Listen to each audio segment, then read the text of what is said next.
Bienvenidos a Mountain and Science, un canal que pretende divulgar las ciencias naturales y la montaña.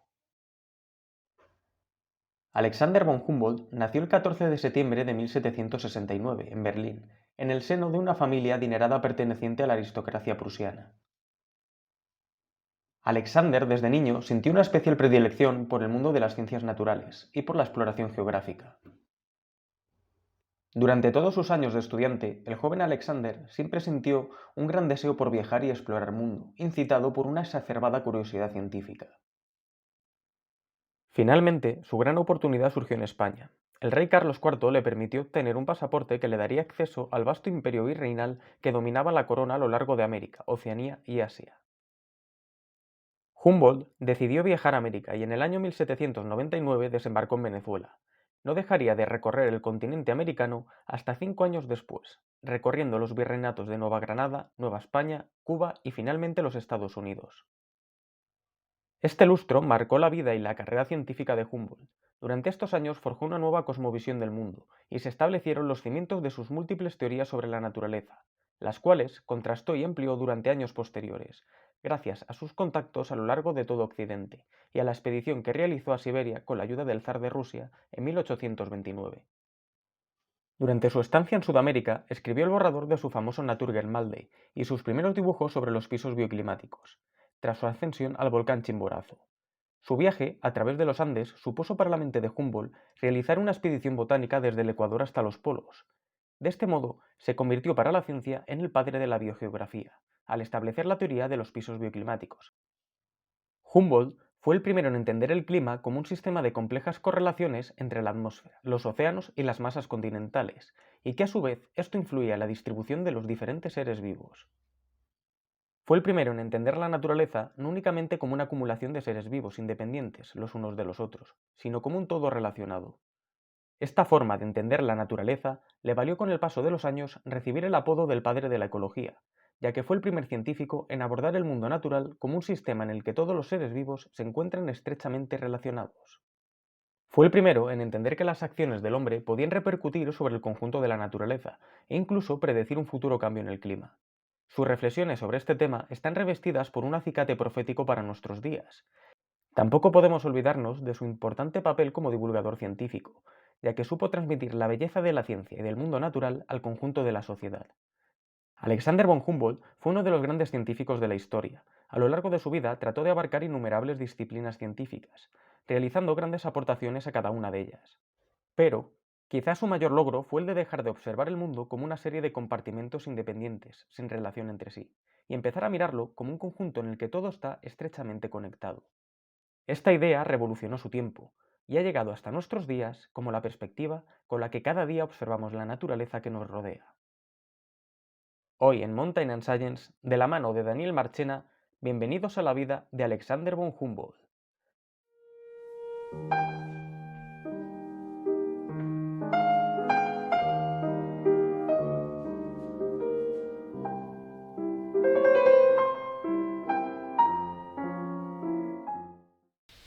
Bueno, muy buenas, Dani. Un placer. Buenas, ¿qué tal? Aquí estamos por fin para hablar de un personaje como es Humboldt. Llevamos mucho tiempo queriendo hacerlo y bueno, vamos a comenzar con ello, a ver qué podemos comentar de su fascinante vida. Perfecto. Bueno, pues para hablar de Humboldt tenemos que remontarnos a finales del siglo XVIII. Actualmente sería Alemania, pero en la época era el reino de Prusia, el reino emergente de la época. Y nos tendríamos que remontar pues justamente al 14 de septiembre de 1769, que es cuando nace nuestro personaje. Increíble. Nació en el seno de una familia adinerada de la aristocracia prusiana. Su padre era Alexander George von Humboldt, el cual era oficial del ejército prusiano, chambelán del rey de Prusia, Guillermo II, y confidente de él. Y por otro lado, su madre sería María Elizabeth, que era hija de un rico fabricante. Nació en Berlín, en esta época. Él se crió, tenían una casita de campo, digamos, a las afueras de la ciudad, donde iba la familia, en Tegel, una especie de mansión de la época tal, Sí, que para pasar allí sobre todo los veranos. Está a las afueras de Berlín, ¿no? Si tengo bien entendido. Justo. Está al noreste a unos 16 kilómetros, Vale. por esa zona. Allí se crió con sus padres, tenía un hermano que se llama Wilhelm von Humboldt. Y bueno, a pesar de los privilegios que podemos suponer de nacer en el seno de esta familia, pues luego realmente su infancia no fue muy, Muy fácil, ¿no? sí, no fue muy fácil, ni la del hermano ni la de él, Claro. pero especialmente la de Humboldt. Hijos de un señor del ejército prusiano, famosos rígidos en sus enseñanzas. Tuvo que ser bastante horrible. Sí, pero no te creas porque me estás mencionando al padre como el rígido y realmente Sí. era al revés. O sea, Sí. con el que se llevaban bien los hermanos era con el padre, que era como más cariñoso, más afable, Pues ya más tal, a pesar de ser... parece raro, ¿eh? Sí, es justo lo contrario, ¿no? En plan de oficial del ejército prusiano además, ¿no? Pero era justo el majete, digamos, de la familia. Imagínate. Porque luego la madre era la que era realmente la estricta Ujú. y la que provocó, pues eso, que no tuvieran una infancia Madre. adecuada, sobre todo Alexander, porque Wilhelm era como un poco más cabeza cuadrado, tipo su madre, entonces lo llevaba mejor. Claro. Pero Alexander no. Alexander era el típico niño travieso, trasto, que no podía estar quieto encima de una mesa constantemente. Y claro, su madre era todo lo contrario. En plan, disciplina prusiana, no te puedes mover de la mesa hasta que no hagas tus 5 horas de deberes o ejercicio que te ha puesto el tutor que te tengo aquí en la casa. Para que os dé clase. ¿Tenían tutor en casa y Tenían todo? un tutor en clase. Madre mía. Uy, en clase, En su casa. Sí, sí. Madre mía. Claro, luego esto supongo cuando sea mayor Humboldt escribiría, ¿no? Sobre cómo sería su infancia y escribió un poco decir Sí, mi madre o mi padre eran estrictos o así era Justo. mi vida, ¿no? hacía referencias a su infancia, las cartas que escribía, porque él se carteó Muchísima gente, sí. con muchísima gente, o sea, del siglo XVIII y XIX a todos los grandes personajes. Tú coges un gran personaje del siglo XIX y del XVIII, ya sea político, artista, científico, cualquier cosa, y Humboldt se carteaba con él. El Twitter de la época. El Twitter de la época, efectivamente, más lento, Mucho más lento. Sí. pero así lo hacía. Bueno. Y en sus cartas siempre hace referencias en plan de como que vivía amargado, que por ejemplo como que su madre no podía ser él con su madre, que él tenía que respetar los deseos de su madre y que mucho tiempo estuvo viviendo una vida que no era la suya, sino era la que su madre quería para él y le imponía. Lo de estudiar minas a lo mejor tiene Lo que de ver con estudiar ello. minas viene precisamente de eso, de una exigencia de su madre. Ajá. Solo que él se buscó las mañas porque él tuvo que estudiar finanzas. O sea, su madre quería que estudiara finanzas y otra serie de cosas, derecho, finanzas, tal, de la época. Y él siempre estaba obsesionado con la ciencia. Ajá. Entonces era como, a ver, ¿cómo puedo compaginar yo las exigencias de mi madre, que quiere que haga algo para trabajar como funcionario en el reino de Prusia Sí. y estar aquí enchufado, o con mi pasión, que es la ciencia, ¿no? Y el mundo natural? Claro. Y entonces cogió y dijo, pues voy a estudiar minería, es una escuela muy prestigiosa, Sí. y de paso que me sirve para ser ingeniero funcionario de minas de la época en Prusia, que estaba muy bien valorado. Además de esto consigo estudiar geología, que ya son las ciencias naturales. Claro, ya Entonces, se mete por ahí un poquito. claro, justo, mato dos pájaros de un tiro. Por un lado, hago una carrera de funcionario, me meto en el estado prusiano, Sí. y por otro lado, estudio algo relacionado con las ciencias naturales. Y de hecho, su paso por la escuela de minas va a ser luego muy importante en su pensamiento, porque va a aprender muchas cosas de geología que va a aplicar luego por Sudamérica y por todos sus viajes. Entonces, recapitulando un poco, cuando era pequeño muere su padre, ¿no? A Sí. los 9 años. Y luego tiene la mala suerte y buena suerte de que muere su madre. Justo. con esta vida Mala suerte y buena suerte para el pobre Humboldt. Sí, a ver, es tu madre y tiene que ser duro Sí, y tiene que ser horrible. Y a la vez, pero si no se va bien con ella, pues bien, ¿no? Justo. O sea, fue un poco, o sea, es duro decirlo, pero para Humboldt fue un poco como alivio. Supongo que lo dice también sus Sí, cartas. y lo menciona un poco en sus cartas como decir, o sea, es mi madre tal, pero él ya no tenía relación con ella prácticamente. De hecho, está un año con cáncer y el que va a cuidarla prácticamente es Wilhelm, su hermano. Hostia. Él la va a visitar un par de veces, pero él está a su bola en Jena, en un sitio, el centro como universitario y cultural de la época de la Alemania. Ni siquiera era Prusia, creo que era otro reino de estos. Estaría en Ya Austria, sabes cómo era en Alemania, Austria antes, digamos, algo. o en- No, era Alemania, dentro de- pero o sea, antes en esa época estaba el reino de Prusia, el reino de Baviera, de Württemberg, era un mosaico. vale, era como varios un- reinos, vale, sí. Sí, era un mosaico, no existía la Alemania actual. Sí, claro. Y estaba, por lo visto, en uno de los estados, creo que era el estado de Weimar, bueno, no lo sé, pero vamos, en la ciudad de Jena, era otro estado, no era Rusia. Vale. Y pasa bastante de su madre, digamos. Y bueno, pues cuando muere en 1796, Humboldt estaba rozando los 30 años, Y bueno, le cambió la vida porque, claro, dijo, ahora me puedo dedicar a lo que realmente me gusta Ujú. y no a seguir en la minería. Claro. Que ha estudiado geología, muy bien, pero yo... O sea, él siempre ha querido ver mundo, él siempre ha soñado desde pequeño, desde niño, siempre ha salido libros de las grandes exploraciones científicas de la época, del Nuevo Mundo, de América, del Himalaya, de Oceanía, y él siempre ha tenido como esa pasión de querer ver el mundo con sus propios ojos y tratar de entender la naturaleza mediante esa experiencia de visitar el mundo. Claro. Escuché en una conferencia eso, que había leído libros como de naturaleza de pequeño, no me acuerdo de qué autor, que le había inspirado muchísimo justo a esa parte de imaginación de fauna de Oceanía, de fauna de lugares así extraños. Nueva Holanda en su momento. Nueva Holanda. Nueva Holanda se llama, creo, Australia. Nueva Holanda. Me suena. Sí, Nueva Zelanda y todo eso, claro. Claro. Pero antes era Nueva Holanda. Y entonces, claro, murió su madre y le cayó una poderosa herencia. Justo. Su madre muere en 1796, él tendría 29-30 años Sí. y de repente recibe como 100.000 táleros alemanes de la época, Claro. que hemos hecho los cálculos. Hemos hecho lo que decimos. Taleros, ponía acuñados en plata. Acuñas en plata. Y dice, cada talero son de media 25-29 gramos de plata. Entonces, claro, no tenemos ni idea del cambio de divisa de talero a euro.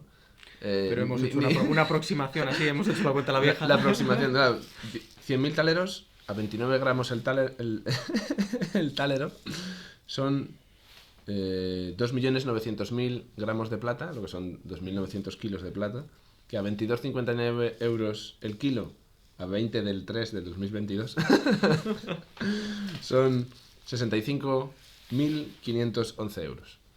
Que, Pues bueno, una buena pasta. esta buena pasta, que si te caen hoy en día no está mal. Y si te cae en el siglo XVIII yo creo que, claro, que incluso mejor, con ¿no? cómo estaba la vida, que antes de que llegase el euro, pues te costaba todo unas pocas pesetas, pues antes te costaba todo unos pocos céntimos de talero. Pues imagínate en el siglo XVIII, ¿no? Claro, la fortuna que debía de ser esto. Entonces eso, el tío estaba forrado. Claro, luego que hemos pensado, o sea, hemos calculado a raíz del peso de la plata, luego tendría más valor la moneda. Entonces, Claro, sí. Sí, pues, siempre, una aproximación, pero que... claro, siempre la moneda vale más tendría que ser mucho más. que el peso del objeto, porque si no la peña pues fundiría los céntimos en bronce y ya está. O sea, en cobre para venderlo, ¿no? Entonces ya está. Mucho más de 65.000 euros de la época. Vamos, que está forrado. De hecho, el propio Humboldt tiene una frase que dice: tengo tanto dinero que puedo cubrirme de oro la nariz, la boca y las orejas. Esto lo escribe él en una carta a uno de sus amigos justo cuando recibe la herencia de su madre. Claro, es como, Dios, ¿qué hago con todo esto? Así que, pues 30 años, toda la vida por delante, su pasión de toda la vida, ver mundo, pues ¿qué va a hacer el pobre Humboldt? Le dijo a su hermano, toma, te quedas sin herencia, chavalote. No, es que 100.000 era solo para Humboldt y otros 100.000 para el otro. ¿En serio? Para Wilson, claro. O sea, No tuvo que repartir... no o sea, tuvo- repartieron 200.000, claro. ¿Y no saben a qué se dedicó el otro hermano? Sí, el otro siguió más la zona de su madre, era más recto. Sí. Y él se hizo... bueno, acabó siendo ministro de Educación de Prusia más adelante, pero antes de eso se hace diplomático. Y eso también le abre muchas puertas a Humboldt. Porque, claro, se fue a vivir, Wilhelm se fue a vivir a Inglaterra, a Londres, estuvo destinado también en Roma, y entonces le permitía a Humboldt ir a visitar a su hermano a ciertas capitales europeas y allí hacer contactos con el círculo político-cultural que tenía el hermano allí. Claro, familia rica, tenías buenos contactos y encima el hijo sea, mantiene los buenos contactos, pues te sale perfecto para me viajo por aquí, me viajo por allá. Tener los permisos, que antiguamente tenía que ser complejo, no había Unión Europea, claro, poder viajar de... No había espacio Schengen. No había espacio Schengen, está claro. Claro, entonces para viajar tenía que ser un pifostio de pide permiso al conde de tal, al rey de tal reino. O sea, estos dos se iban codeando. Si tú ves su vida de cerca, se codean con todas las cortes de Europa y todos los círculos intelectuales, de aristócratas, de la propia corte, pues por toda Europa se codean con esa gente. O sea, se movían en la élite de la sociedad de la época. O sea, no eran... Claro. Sí, no eran campesinos. Sí, justo, no eran campesinos para nada. Y eso también fue lo que permitió que hiciesen estas cosas, claro. Sí, antiguamente, claro, un campesino, ¿qué viaje va a hacer? De aquí al huerto a las patatas. De aquí al huerto a coger 4 patatas y que no haya sequía ese año. Sí, porque si no estás jodido. Va perfecto. Efectivamente. Así que, nada, a esta altura de su vida, él decide, llega un momento que él no sabe cómo hacerlo, en plan de, a ver, yo quiero viajar, pero ¿cómo lo puedo hacer, no? Pero además a este le pasa algo bastante jodido, y es que le toca un contexto histórico complicado. Porque claro, su madre muere en 1796. Sí. 7 años antes, en 1789, había estallado la Revolución Francesa. O sea, estamos en el contexto histórico de Viva la la Revolución France. Francesa. Justo cuando muere su madre está emergiendo Napoleón. Decapitan al y rey de Francia. Decapitan al rey de Francia. Toda Europa mira con ojos violentos hacia Francia, en plan para que no se extienda la revolución y las Sí. cortes y las monarquías europeas no se vean amenazadas, ¿no? Por Claro. las ideas de la revolución. Y dentro de nada vamos a tener ya a Napoleón Sí. a cañonazo limpio por la mitad de los campos de Europa. Claro. Entonces, él se queda con. En este contexto, es como, a ver, ¿cómo puedo irme si mi país o está en guerra con Francia, o va a entrar, o. Claro. O sea, sonaban tambores de guerra cuando no sonaban cañonazos directamente, cuando Claro. él quiere salir de Europa. Y eso le pone muchísimos problemas para irse a cualquier lado. Claro. Que luego podremos ver en la siguiente sección, ¿no? De los viajes, de cómo sale a través de España. Justo. Al Claro, final, su salvoconducto es el rey de España. Ujú. Y un poco también de casualidad. Porque él intenta irse a Egipto. Ujú. Él intenta enrolarse, él habla muy bien francés. Era como su segunda lengua materna, aparte del alemán. E intenta enrolarse con una expedición francesa que va a ir a Egipto y al norte de África. Sí. Y al final le sale mal precisamente por la guerra. Pues está ya la guerra en Europa. Entonces Prusia está en guerra con Francia. Entonces, ¿cómo se va a ir él siendo prusiano con los franceses? Ya, claro, es como mal. Sí que tengo entendido que quería hacer primero una expedición por África, que le salió mal, en el sentido de por todo este tipo de circunstancias bélicas en la época, y claro, dijo, bueno, pues me voy por España y a sus colonias, que es América del Sur, y al final, bueno, le dio sus frutos. Sí, al final, bueno, fue la mejor. La mejor opción. Sí, vamos, yo soy fútbol y lo preferiría, vamos, antes de. Sí, que tiene que ser para uno norte de África, pero antes que el Sahara y tal, América, por favor. Claro, eso 5 años por los trópicos. estaría muy bien, la verdad. ¿Dónde Vale. se firma eso?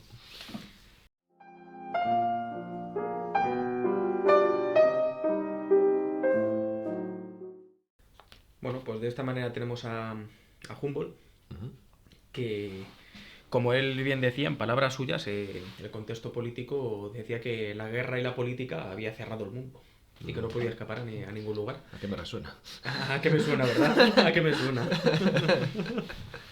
y en vista de que no podía apuntarse a la expedición francesa que comentábamos, pues acaba en España. Acaba entrando por el Mediterráneo, que cruza los Pirineos, los Pirineos catalanes, y recorre pues toda la costa del Levante español. Recorre Barcelona, Valencia. Sí, no baja más de Valencia, creo, ¿no? No, yo creo que se queda en la provincia de Valencia, como muchísimo Alicante. Sí, dijo, no voy a pisar Murcia. Efectivamente, no. Estoy llegando en verano, Andalucía puede ser Uf, qué peligroso. calor. Me voy al trópico, pero esto es demasiado. Se metió para Madrid. Efectivamente. Y ella se mete a Madrid. Él consigue llegar a España gracias a los contactos que tenía con ciertos prusianos que tenían relación con la corte española, y acaba en la corte de Carlos IV. Claro. Y le pide poder viajar a los virreinatos que tenía España en el momento en América. Claro. Tengo entendido que tenía 2 salvoconductos, el de Mariano Luis de Urquijo y el del Consejo de las Indias. Sí. O sea, este hombre se codeaba con todo el mundo. Tenía buenos contactos. Sí, tenía que tener labia, desde luego. La plata abre los caminos. Los taleros alemanes. Claro. Y entonces Carlos IV le dio el visto bueno a su expedición. Le entrega pasaporte español y esto le permite, le da acceso para ir a todas las colonias de América y de Filipinas. Claro. O sea, que le permite dar la vuelta al mundo. Claro, si Humboldt hubiera querido. Si hubiese querido, claro, recordamos que en estos momentos el Reino de España era súper potente y claro, tenía colonias por todo el mundo, prácticamente. Menos África. África no lo había tocado. Poca cosa había. Pero... después, en el siglo XIX, es cuando empiezan a meterse más en África, pero muy poco. Claro, totalmente. Y entonces se fue a Coruña, ¿no? Sí, justo. Partió desde A Coruña. En cuanto a los 5 días que consigue el pasaporte español, coge, que además esto es importante mencionarlo, va con su compañero y amigo Aimé Bonaplan, que es botánico, y salen de Madrid. Y a los 5 días de tener el pasaporte, salen de Madrid, cruzaron por aquí por la sierra, que es donde estamos grabando el podcast precisamente, cruzan la sierra de Madrid, llegan a la meseta norte y dirección a La Coruña. Perfecto. Y allí en La Coruña, a principios de junio de este año, 1799, es cuando se embarcan en la fragata Pizarro, que les está esperando allí en el puerto de La Coruña para partir rumbo a América, rumbo a Venezuela en concreto. Perfecto. que además, nuevamente por el contexto histórico, está la anécdota de que casi no puede salir tampoco de La Coruña, porque por lo visto esos días están merodeando por allí varios barcos de guerra británicos, tal. Había ahí España guerra. estaba en guerra con Inglaterra en esa época, entonces era como... La famosa Armada Invencible. Sí, justo. No tan invencible como dicen. Qué bueno. Y al final, pues eso, el empecinado le dice, mira, me da igual que estén los ingleses, quien esté en el mar, pero tenemos que salir ya. Claro, Yo que me cuando quiero ir antes a América. saliese, antes, digamos, perdía de todas las guerras estas que había por Europa y toda esa especie de Sí. contratiempos que podían surgir Sí, sí, en cualquier justo. momento. Qué bueno, entonces, tengo entendido que tardó 14 días en llegar, primera parada, Islas Canarias. Justo. Buena parada, desde luego. Totalmente, ya mejor clima, menos guerras. Fue a Tenerife, al Teide, que en su momento supongo era famoso, pero no sería tan famoso como luego lo convirtió él. Justo. De hecho, lo que hace es como publicitarlo al máximo. O sea, si ya era famoso, como dices, entre los naturalistas, Sí, Humboldt hizo que todo naturalista a lo largo del siglo XIX que se preciase Sí. tenía que subir al Teide. pobre Darwin. O sea, nos lo sigue provocando a nosotros, que Sí. yo estoy loco por ir al Teide Claro, estaría súper bien. y acordarme de Humboldt, pues... Que lo vamos a ver ahora muy turístico y muy tal, Sí, no tendrá nada sí, que ver. ahora tenemos un telesilla, por desgracia. Un telesilla, es Sí, verdad, sí, sí. un telesilla desde abajo, ¿no? Sí, Madre mía. este hombre por lo menos subió como se debe subir, desde la playa. Hostia, la verdad es que tienes una extensión preciosa. Mis tíos lo subieron hace poco y son 3.000... ¿Cuánto es? 3.800. ¿Tanto? Sí, casi 4.000. Es la montaña más alta de España. Yo le echaba 3.400, pero... No. 3.800. 3.800, es lo más alto que hay. Sí, totalmente, lo más alto de ahí. Alucinante, la verdad. Así que él sube y... Bueno, había que decir que iba con todo el aparataje de medición de altitud, de humedad, de temperatura, muchísimos medios para recolectar flora, fauna. Justo. O sea, él ahí ya empieza a utilizar los juguetitos que va a utilizar a lo largo de su gran expedición por América. Claro. El barómetro, el cianómetro para detectar tenía un cacharro que era el cianómetro para detectar el azul del cielo. El azul del El cielo. azul del cielo, sí. Ya como azules. Sí. O sea, el grado de azul, no sé por qué interés científico tenía eso, pero para detectar el azul del cielo, supongo que en función de la composición de la atmósfera, pues variaría, ¿no? Entonces, bueno, subió hasta arriba del Teide, Hasta la misma hasta la caldera. Sí, de hecho, yo creo que allí fue donde notó por primera vez un poco de mal de altura. Ajá. Notó que se mareaba un poco al subir tanta altitud. Por primera vez en su vida notaba ese efecto. Claro. Y otra de las cosas que le impactó de esta montaña es que se empezó a dar cuenta de que la vegetación era distinta a medida que aumentaba la altitud. Claro. Que aunque no le diese tanta importancia en el propio Teide, esto vamos a ver más adelante que es una de las piedras angulares de su vida. Claro, o sea, porque esto aportaciones que dio Sí. a la ciencia. se va a convertir, esta primera visión que tiene en el Teide y lo que va a vivir en Sudamérica, le va a dar los conocimientos necesarios para formular su gran teoría e hipótesis, que es lo que va a hacer que sea tan famoso en la actualidad, entre otras cosas, que es la teoría de los pisos bioclimáticos, la biogeografía, que trataremos más adelante. Claro. Luego, también decir que él había sido formado en minas y en geología, en la teoría de formación de las placas terrestres o de, digamos, la Tierra. No sé si en ese momento consideraban placas terrestres, sino simplemente la corteza terrestre, por la teoría neptuniana, de que decían Justo. que el mar y el agua es lo que daba forma a las placas terrestres. Justo, Por o sea, erosión, supongo que sería.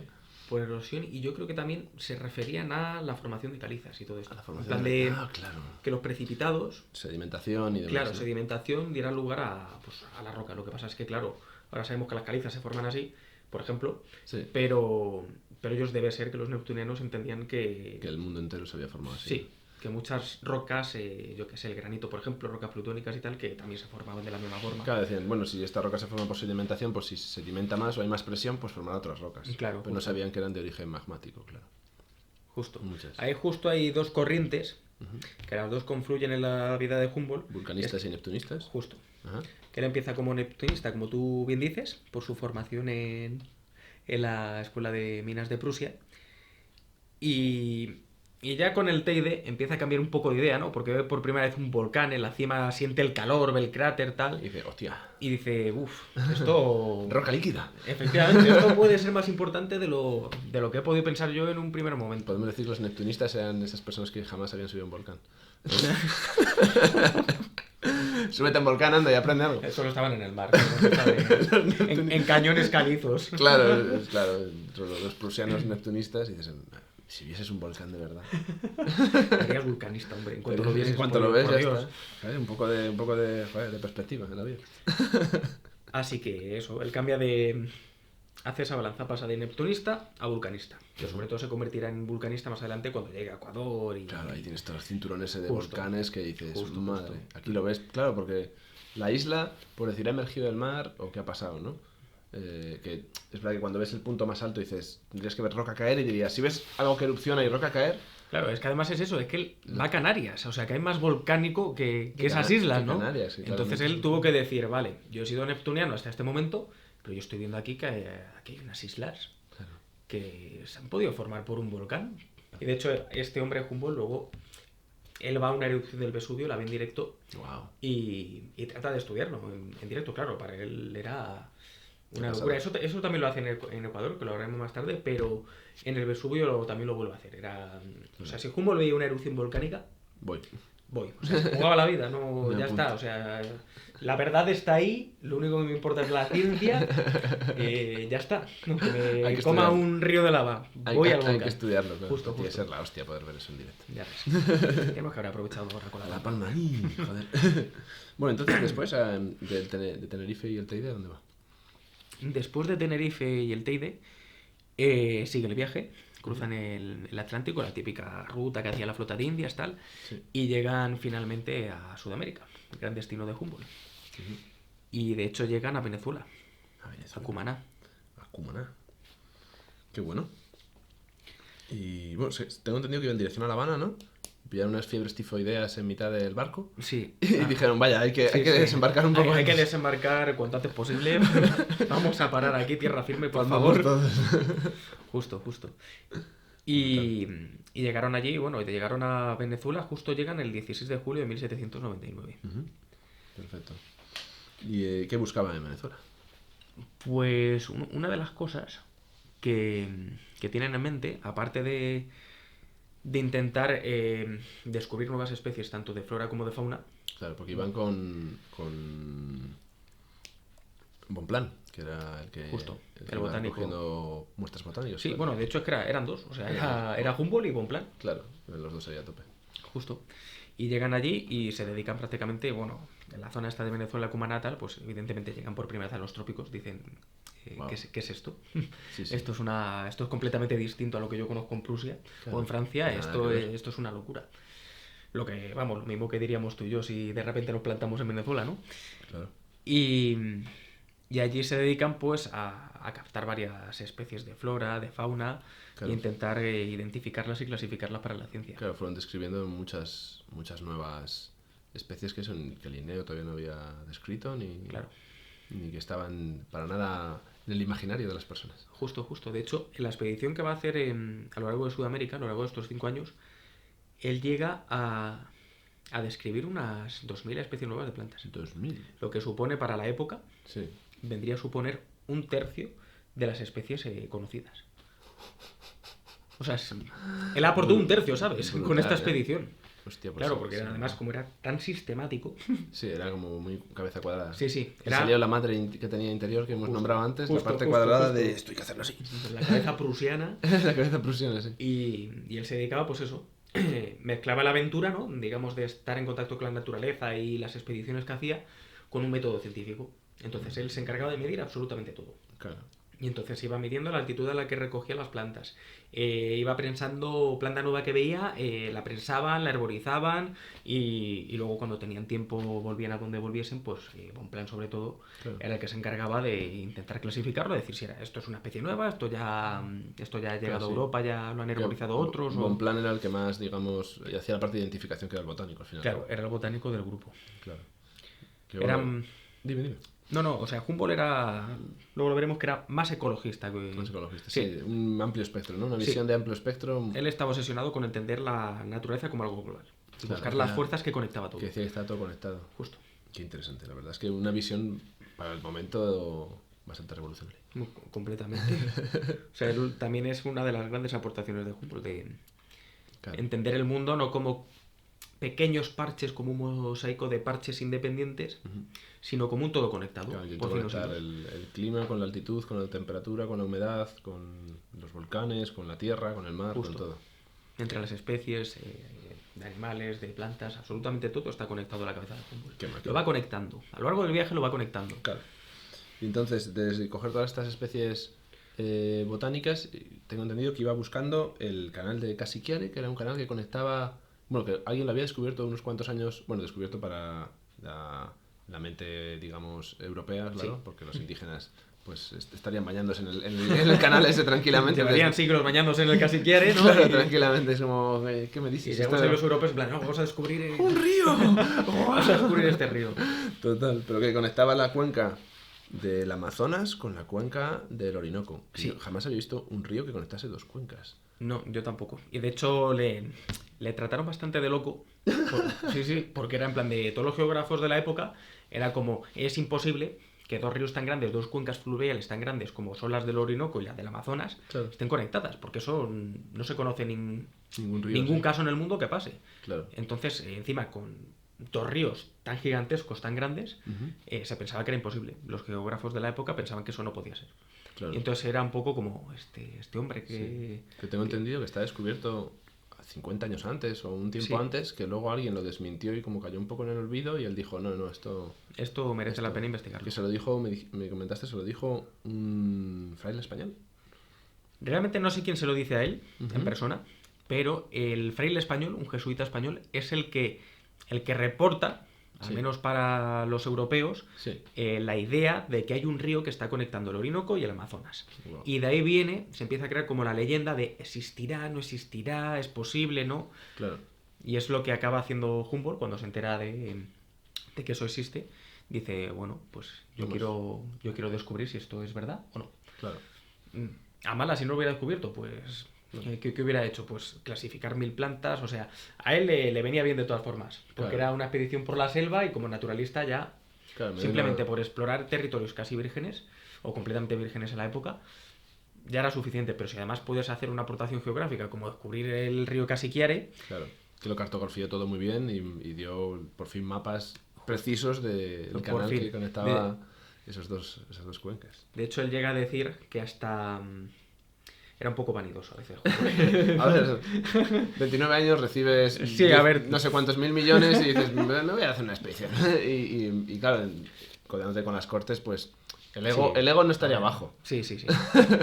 Pues él llegó a decir que hasta ese momento, o sea, que había sido la primera persona que había cartografiado de verdad esa región y que hasta su llegada... Todos unos mierdas. Prácticamente. O sea, hasta su llegada, él decía, hasta mi llegada, los mapas de la región parecían que se lo habían inventado en un despacho de Madrid. O sea, él decía que los mapas los habían inventado en Madrid. ¿Y así, no? Hasta su llegada. Hostia. Que él fue el primero que dijo, vale, esto es así, realmente la geografía de este lugar, de Venezuela, es así. Claro. Toma ya, claro, porque supongo que la peña indígena no necesita mapas como tal, pues se conocen la zona, viven allí y eso es información para Europa, para pues, sus movidas, sus conquistas, sus acciones y demás. Justo. Sí, Claro. los indígenas, él tiene mucho contacto con indígenas Sí. porque además le hacen de guía. Claro, si no, O sea, en la selva estás muerto, si no. Justo. Los jesuitas, en esa zona había jesuitas españoles que estaban allí de misioneros, en misiones, en la selva. Sí. Y ellos hacen de enlace, porque Humboldt aprende español, Ah, mira. y es uno de los idiomas que habla, o sea, este hombre hablaba como 5 o 7 idiomas. Claro. Uno de ellos era el español. Claro. Pues le ponen en contacto los jesuitas con los indígenas. Ujú. Los jesuitas eran los que hacían un poco de traducción, porque Sí. ellos sí que sabían hablar indígena. Claro. Y les busca un guía, tal, no sé qué, y les acaban buscando, pues esto, una serie de guías indígenas que les llevan a Aimé Bonpland y a Humboldt por la selva adentro, siguiendo el cauce del río. De hecho, se tiran como 93 días, creo que es la expedición fluvial. O sea, 93 días en una canoa. En una canoa. Desde San Fernando de Apure, Sí. en la región más o menos del centro de Venezuela, Ujú. hasta completamente el sur. Toma ya. O sea, lo que sería el sur ahora, la frontera con Brasil de Venezuela, Sí. pues hasta ahí hacen 93 días en barco. Iban río arriba. Sí, o sea, iban hacia río arriba, sí, tenían que ir río arriba para llegar al nacimiento, iban hacia el nacimiento del Orinoco para encontrar ahí el canal del Casiquiare que conectaría con Claro. el Amazonas. A ver quién rema. A ver quién rema. 93 días río arriba. Justo. Y además que tenían ahí, en plan, Claro. había una zona de rápidos, también él lo describe en sus crónicas y Sí, tal. te tienes que salir y ir a pata, supongo, la No, canoa. no, o sea, se metieron por los rápidos y de hecho estuvieron a punto de morir y de todo, en plan de, porque casi se les vuelca la canoa, no sé si perdieron unos monos por ahí, las jaulas salieron disparadas. Los cocodrilos por ahí todos contentos. Sí, eso lo describe él, ¿eh? Que va ahí y que era, claro, para él, esta es la gran experiencia de su vida hasta el momento, porque se ve en mitad de la selva, él nunca había estado en una selva, Sí. como la mayoría de europeos, y empieza a ver jaguares, empieza a ver cocodrilos. Él describe como que hay, a cada paso que va en la canoa, como que siempre está viendo cocodrilos, que parecen troncos, que están como flotando en el agua, ¿no? Acechando a alguna presa, Sí, a los tapires que andan por ahí por la selva. claro. Y él, claro, para ellos fue alucinante, fue decir, ¿Qué es esto? Dios mío, ¿qué es esto? Y él en sus crónicas, que escribía muchísimo, lo que hemos comentado antes de cartas y tal, pues habla lo que vive allí y cómo mm, a nivel emocional también le está como cambiando, ¿no? Claro. De decir, esto es una experiencia increíble, es la primera vez que siento de esta forma la naturaleza y estoy aquí viviendo en la selva con toda esta flora, toda esta fauna es completamente exuberante, sin transformar por el hombre, evidentemente, Claro. en aquella época. Y luego además, él incluso habla de las estrellas. O sea, él empieza a escribir las estrellas, que veía desde la selva cuando iban a dormir, que la Cruz del Sur, que la veían en el cielo, las constelaciones nuevas que iba conociendo. Y un poco pues tiene muchas reflexiones y experiencias más emocionales, digamos, no tan científicas, simplemente por el hecho de hacer esta expedición por la, Claro, es que por la te selva. tiene que impactar en pensar que en ese momento no tienes acceso a ningún tipo de imagen ni referencia de otra parte del mundo, claro, y de repente llegas y ves la puta selva y dices, Efectivamente. ¿qué es esto, no? Y lo de las estrellas, que claro, hasta que no te metes, digamos, a zonas más del hemisferio sur, se conocía las constelaciones del hemisferio norte, claro. Claro. Y no es por los europeos, claro. Entonces, de repente llegas y te cambian las estrellas y dices... Hombre, los europeos ya conocían, Ya evidentemente, las conocían del por sur, los viajes, pero claro. Humboldt Pero pues, Humboldt no no las había visto en su vida. Las Claro, había visto, entonces- yo que sé, en algún mapa o en algún libro, Claro, pero no las había visto en su vida. claro, estrellas nuevas y es alucinante. Claro. Y eso que no tiene el fenómeno que nos pasa ahora mismo, que tú te vas ahora a la selva y ves el cielo más estrellado de tu vida y alucinas que claro, antes no había tantas luces y supongo que en las ciudades todavía se verían muchas estrellas, aunque tuviesen candiles y Claro. cosas. Pero claro, es increíble como te vas desde las ciudades de hoy que ves 2 estrellas. Dices, ¿qué es eso? Bueno, pues verás Sirio que brilla mucho y Vega y poco más. Y poco más. De repente ver el cielo absoluto es maravilloso. Sí, pues esto, claro. En aquella época lo verían, o sea, eran unos privilegiados en ese aspecto. Sí, O claro. sea, se morirían con 28 años de escorbuto, pero oye, por lo menos conocían el cielo, ¿no? Sí, no eso- como nosotros. Eso sí, que nosotros el cielo también lo hemos perdido, es increíble. Pero bueno. Y descubrió el Casiquiare, como hemos dicho, ¿no? Y ya, pues supongo que terminaría su expedición en Venezuela. Sí, bueno, Qué tenía que volver. O sea, ¿Cómo tenía que volver? tenía que volver porque Esta- ten en cuenta que no él te- hizo como... O sea, él llegó a Cumaná y desde allí se fue a Caracas. Y desde Caracas es cuando empieza la expedición hacia el Casiquiare. Ujú. Y habían 1.600 kilómetros. Casi Bueno, nada. y lo sigue habiendo. Se ha cortado un poco. Entre Caracas y Sí. el punto más lejano al que llega Humboldt. Wow. Entonces, claro, hizo 1.600 kilómetros para ir y luego tenía que volver. Se tuvo que poner fuerte remando. Sí, sí. Bueno, desde luego, vamos. Al menos la vuelta en Bueno, a ver, también, claro, como llevaba gente que trabajaba para él, pues... Claro, claro. Pero vamos, que no se le caen los anillos. Por lo que cuenta sus crónicas tales, si tenía que ir cargado como una mula, iba cargado como una mula. A tope, a tope. Me alegra también que sea sacrificado. Sí, sí. Y luego también otra de las cosas que hace es que... O sea, otra de las cosas que hace, aparte de la parte del Casiquiare, otra de las experiencias más importantes de Humboldt en Venezuela es en la región de los Llanos. Ajá, En la región de los Llanos y también en el lago Valencia. claro. Porque allí se le ocurren varias ideas que también van a marcar su vida, ¿no? Que es, por un lado, allí se empieza a dar cuenta de la importancia que tiene el ser humano sobre el medio ambiente. O sea, es la primera persona que se da cuenta del impacto que están teniendo los seres humanos, ya fíjate, en el siglo XVIII a finales, Sí. que el ser humano podía estar impactando en el medio ambiente, y encima en una zona tan virgen como Claro. Venezuela o esas zonas de Sudamérica.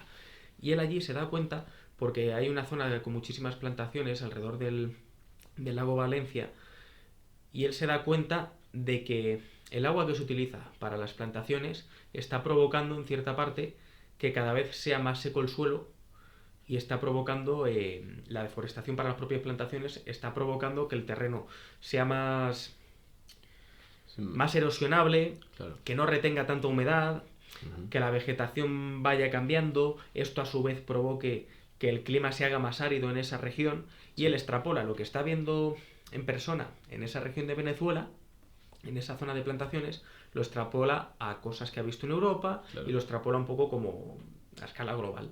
Justo. Y es el primero que empieza a decir que el ser humano puede tener un impacto importantísimo sobre el conjunto de las fuerzas de la naturaleza que rigen el planeta. O sea, ahí él ya empieza a ver que todo está conectado y que dentro de esa conexión el ser humano puede actuar incluso de forma dramática sobre la naturaleza y su propio comportamiento. Claro. Me parece increíble simplemente con el tema de agricultura, que se nota mucho como cuando siegas una zona, claro, destruyes todas las plantas que habitan en esa zona, que son las que acumulan el agua, que permiten que el suelo esté más húmedo y esté más fértil en estos casos. Y como el quitar todas las plantas para hacer plantaciones evita que se acumule más agua en el terreno, y a la vez es como contraproducente. Plantas, pero a la vez estás haciendo el suelo más pobre y más árido, ¿no? Efectivamente. Bueno.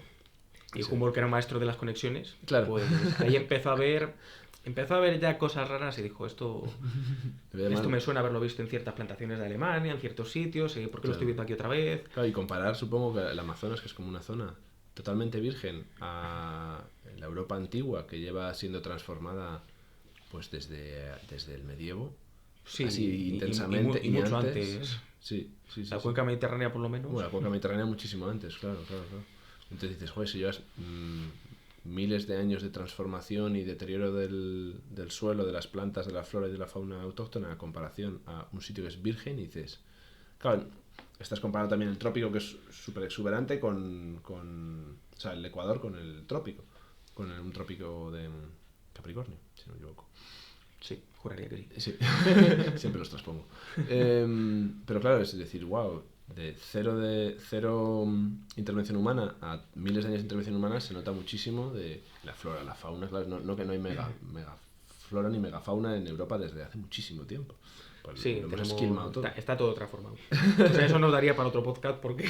La transformación de Europa. Sí, tal cual. Total. Porque es todo... Te quedan cosas relícticas Claro. en reservas y cosas donde no... Que queden los osos ya es un logro. Sí, efectivamente. Que haya 300 osos en España ya es como para alucinarlo. O sea que no tiene sentido. Millones de anacondas en el Amazonas. Justo. Es verdad que es muy cómodo para vivir. Hay que decir que sí, que está guay salir al campo y tumbarme y no morir porque me ha picado una araña. Que no te coma un mamífero de 500 kilos, ¿no? Como es un oso. Sí. Sino que se lo digan a los asturianos. O sea, que nosotros decimos, hostia, qué bonito, tal. Sí. Pero luego vive en la aldea y que tengas al oso merodeando. Claro. Total.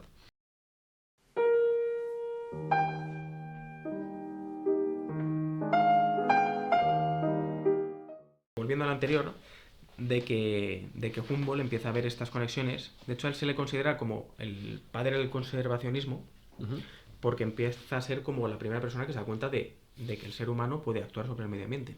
Y de hecho, él llega a predecir que si esto continúa así en el tiempo, las futuras generaciones pueden acabar esquilmando el planeta y provocando unos daños, puede que incluso reversibles para la naturaleza. O sea que tiene algo de premonitorio que un tío en 1799, 1800, te esté diciendo que el ser humano, dentro de varias generaciones, puede poner en jaque a la propia naturaleza mediante sus acciones. Claro. Que es justamente lo que estamos viviendo nosotros en la actualidad.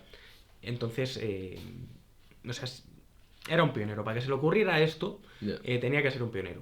Totalmente. Porque además, en aquella época se entendía la naturaleza como cuanto más trabajada, más ordenada y más manoseada por el hombre, por decirlo de alguna forma, mucho mejor.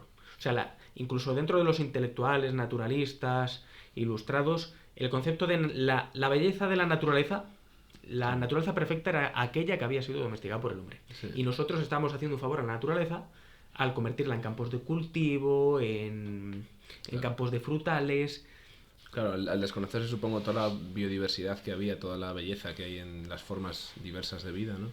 Y también supongo que al tener unas vidas materialmente duras, ¿no? Pues pasas frío, pasas hambre, te llega una helada y de repente se te muere la mitad de una ciudad. Bueno, la mitad no, pero hay hambrunas y estas cosas. Entonces, claro, supongo que hay una obsesión ferviente por controlar la naturaleza, claro. Sí, Porque lo necesitas, digamos, para sobrevivir. Cuanto más controlada, más fácil es tu supervivencia y al final todo el mundo tiende a ello. justo. Y se consideraba justo la naturaleza virgen o salvaje, Claro. pues la idea que era un poco como algo quizá incluso grotesco. Claro. Un poco en plan de decir, bueno, esto está hecho un jaleo, ¿no? Aquí no hay ningún orden. Y Humboldt es el que empieza a ver en gran parte la belleza a la naturaleza real, no a la domesticada por el hombre. Claro, claro. De hecho, una frase de Humboldt que solía decir es: el hombre puede actuar sobre la naturaleza y apoderarse de sus fuerzas para utilizarlas, solo si comprende sus leyes. Tiene toda la razón. Claro, y es verdad que a día de hoy, ya con todo el, digamos, bueno, mundo occidental, bienestar material que tenemos, claro, dices, puedes empezar a apreciar la naturaleza de otra forma, decir, oye, no hace falta destruirlo todo, ¿sabes? Es verdad que... No seamos avariciosos. Claro, es como podemos vivir hoy en día, somos muchos humanos, pero podemos vivir hoy en día destruyendo menos la naturaleza y ya no pasamos frío, no pasamos hambre, estas cosas. Intentemos recuperar todo lo que se pueda. Bueno, entonces después de Venezuela se fue a Cuba. A Cuba, mi gol. Justo. Después de Venezuela se monta en un barco sí. y se va a Cuba. Pero allí no estaría mucho, ¿eh? No le entusiasmó mucho, al parecer. Bueno, digamos que él estaba obsesionado. El problema de Cuba era que él ahí tenía como una especie de carrera contra el reloj. Porque él, cuando se va a Cuba, él se entera de que hay una expedición que ha partido de Europa, que es una expedición francesa de Nicolas Baudin, que es una expedición científica que pretende dar la vuelta alrededor del mundo. Claro. Pasando por Oceanía, por la zona de Australia. Y Humboldt dice: yo quiero apuntarme a esa expedición. ¿Sabemos si consiguió dar la vuelta al mundo? ¿La expedición? La expedición. Pues no lo sé, yo creo que sí. Supongo o sea, que no sí. Me suena que fracasase la expedición. Pero Humboldt. Pero Humboldt no. Humboldt no. No consiguió enrolarse a la... Humboldt y lo intentó. Lo intentó. O sea, hizo... De hecho, en cierta parte, pues... alguna de las cosas más importantes que hizo en Sudamérica es gracias a que decide apuntarse a esa expedición, aunque luego nunca se embarcase en ella. Sí. Porque es lo que le llevó a tomar el camino desde Cuba. Este hombre iba cambiando sus planes constantemente. O sea, era, si de repente me gusta esto, se me ocurre esto, voy a hacerlo. Y me da igual lo que había pensado antes. Claro. Y entonces él lo que hace es que desde Cuba dice: vale, tengo que alcanzar a la expedición francesa, ¿vale? ¿Qué va a pasar? Él pensaba que iba a pasar por el estrecho de Magallanes. O sea, que iba a pasar por el sur de Sudamérica. Y que iba por ese lado iba a pasar del Atlántico al Pacífico, iba a recalar en Lima y desde Lima se internaría por el Pacífico hacia Oceanía y hacia Australia. Claro. Entonces él dijo: tengo que cruzar los Andes, con lo importante que van a ser los Andes en su vida. Tengo que cruzar los Andes deprisa y corriendo para llegar a Lima lo antes posible y que cuando llegue allí la expedición yo embarcarme. Claro, hay que recordar que en ese momento no había el canal que conectaba el estrecho de Panamá para pasar de un lado a otro de océano a océano. Antes tenías que dar toda la vuelta por Sudamérica para llegar hasta Lima. Claro. Entonces, a patita, porque a barco no lo ibas a hacer. Efectivamente. O sea, en barco no era imposible. Habría que esperar como un siglo para poder hacerlo. Claro. Un siglo y pico. Y lo que sí se hacía desde hace mucho es en el en el istmo de Panamá, te dejaba un barco en un extremo. Claro. Y luego había como una calzada, que era la calzada real, que te permitía cruzar andando hasta el Pacífico. Luego subirte a otro barco e ir hasta Lima. ¿Qué pasa? Que esto a Humboldt no le interesaba porque la expedición él calculaba que iba a tardar X meses en llegar hasta Lima. Entonces tampoco quería llegar demasiado pronto a Lima. Y dijo: entre medias está Colombia, están los Andes, hay una serie de cosas que quiero ver. Claro. Y entonces pues acaba eligiendo otro camino, que es el que le hace pasar por Bogotá, cruzar los Andes, llegar a Ecuador y por ahí descender hacia Perú. Claro. Entonces fue a La Habana, estuvo poco tiempo y de allí fue hacia Colombia. Y desembarcó en Cartagena de Indias. De la gran Cartagena de Indias. Y ahí empezaría su viaje por Colombia. Y una vez desde allí, desde Cartagena de Indias, lo que hace es descender hacia el sur, digamos, hacia la ciudad de Bogotá. Claro. Y ahí es donde se encuentra con el gran botánico español José Celestino Mutis, que llevaba allí viviendo como 40 años.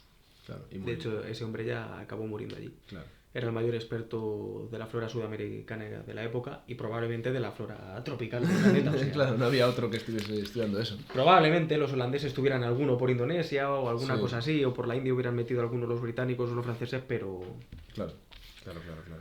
Y es verdad que tenía un equipo muy grande de botánicos y de ilustradores, ¿no? Y que hacían un gran inventario de toda la Sí, flora. justo.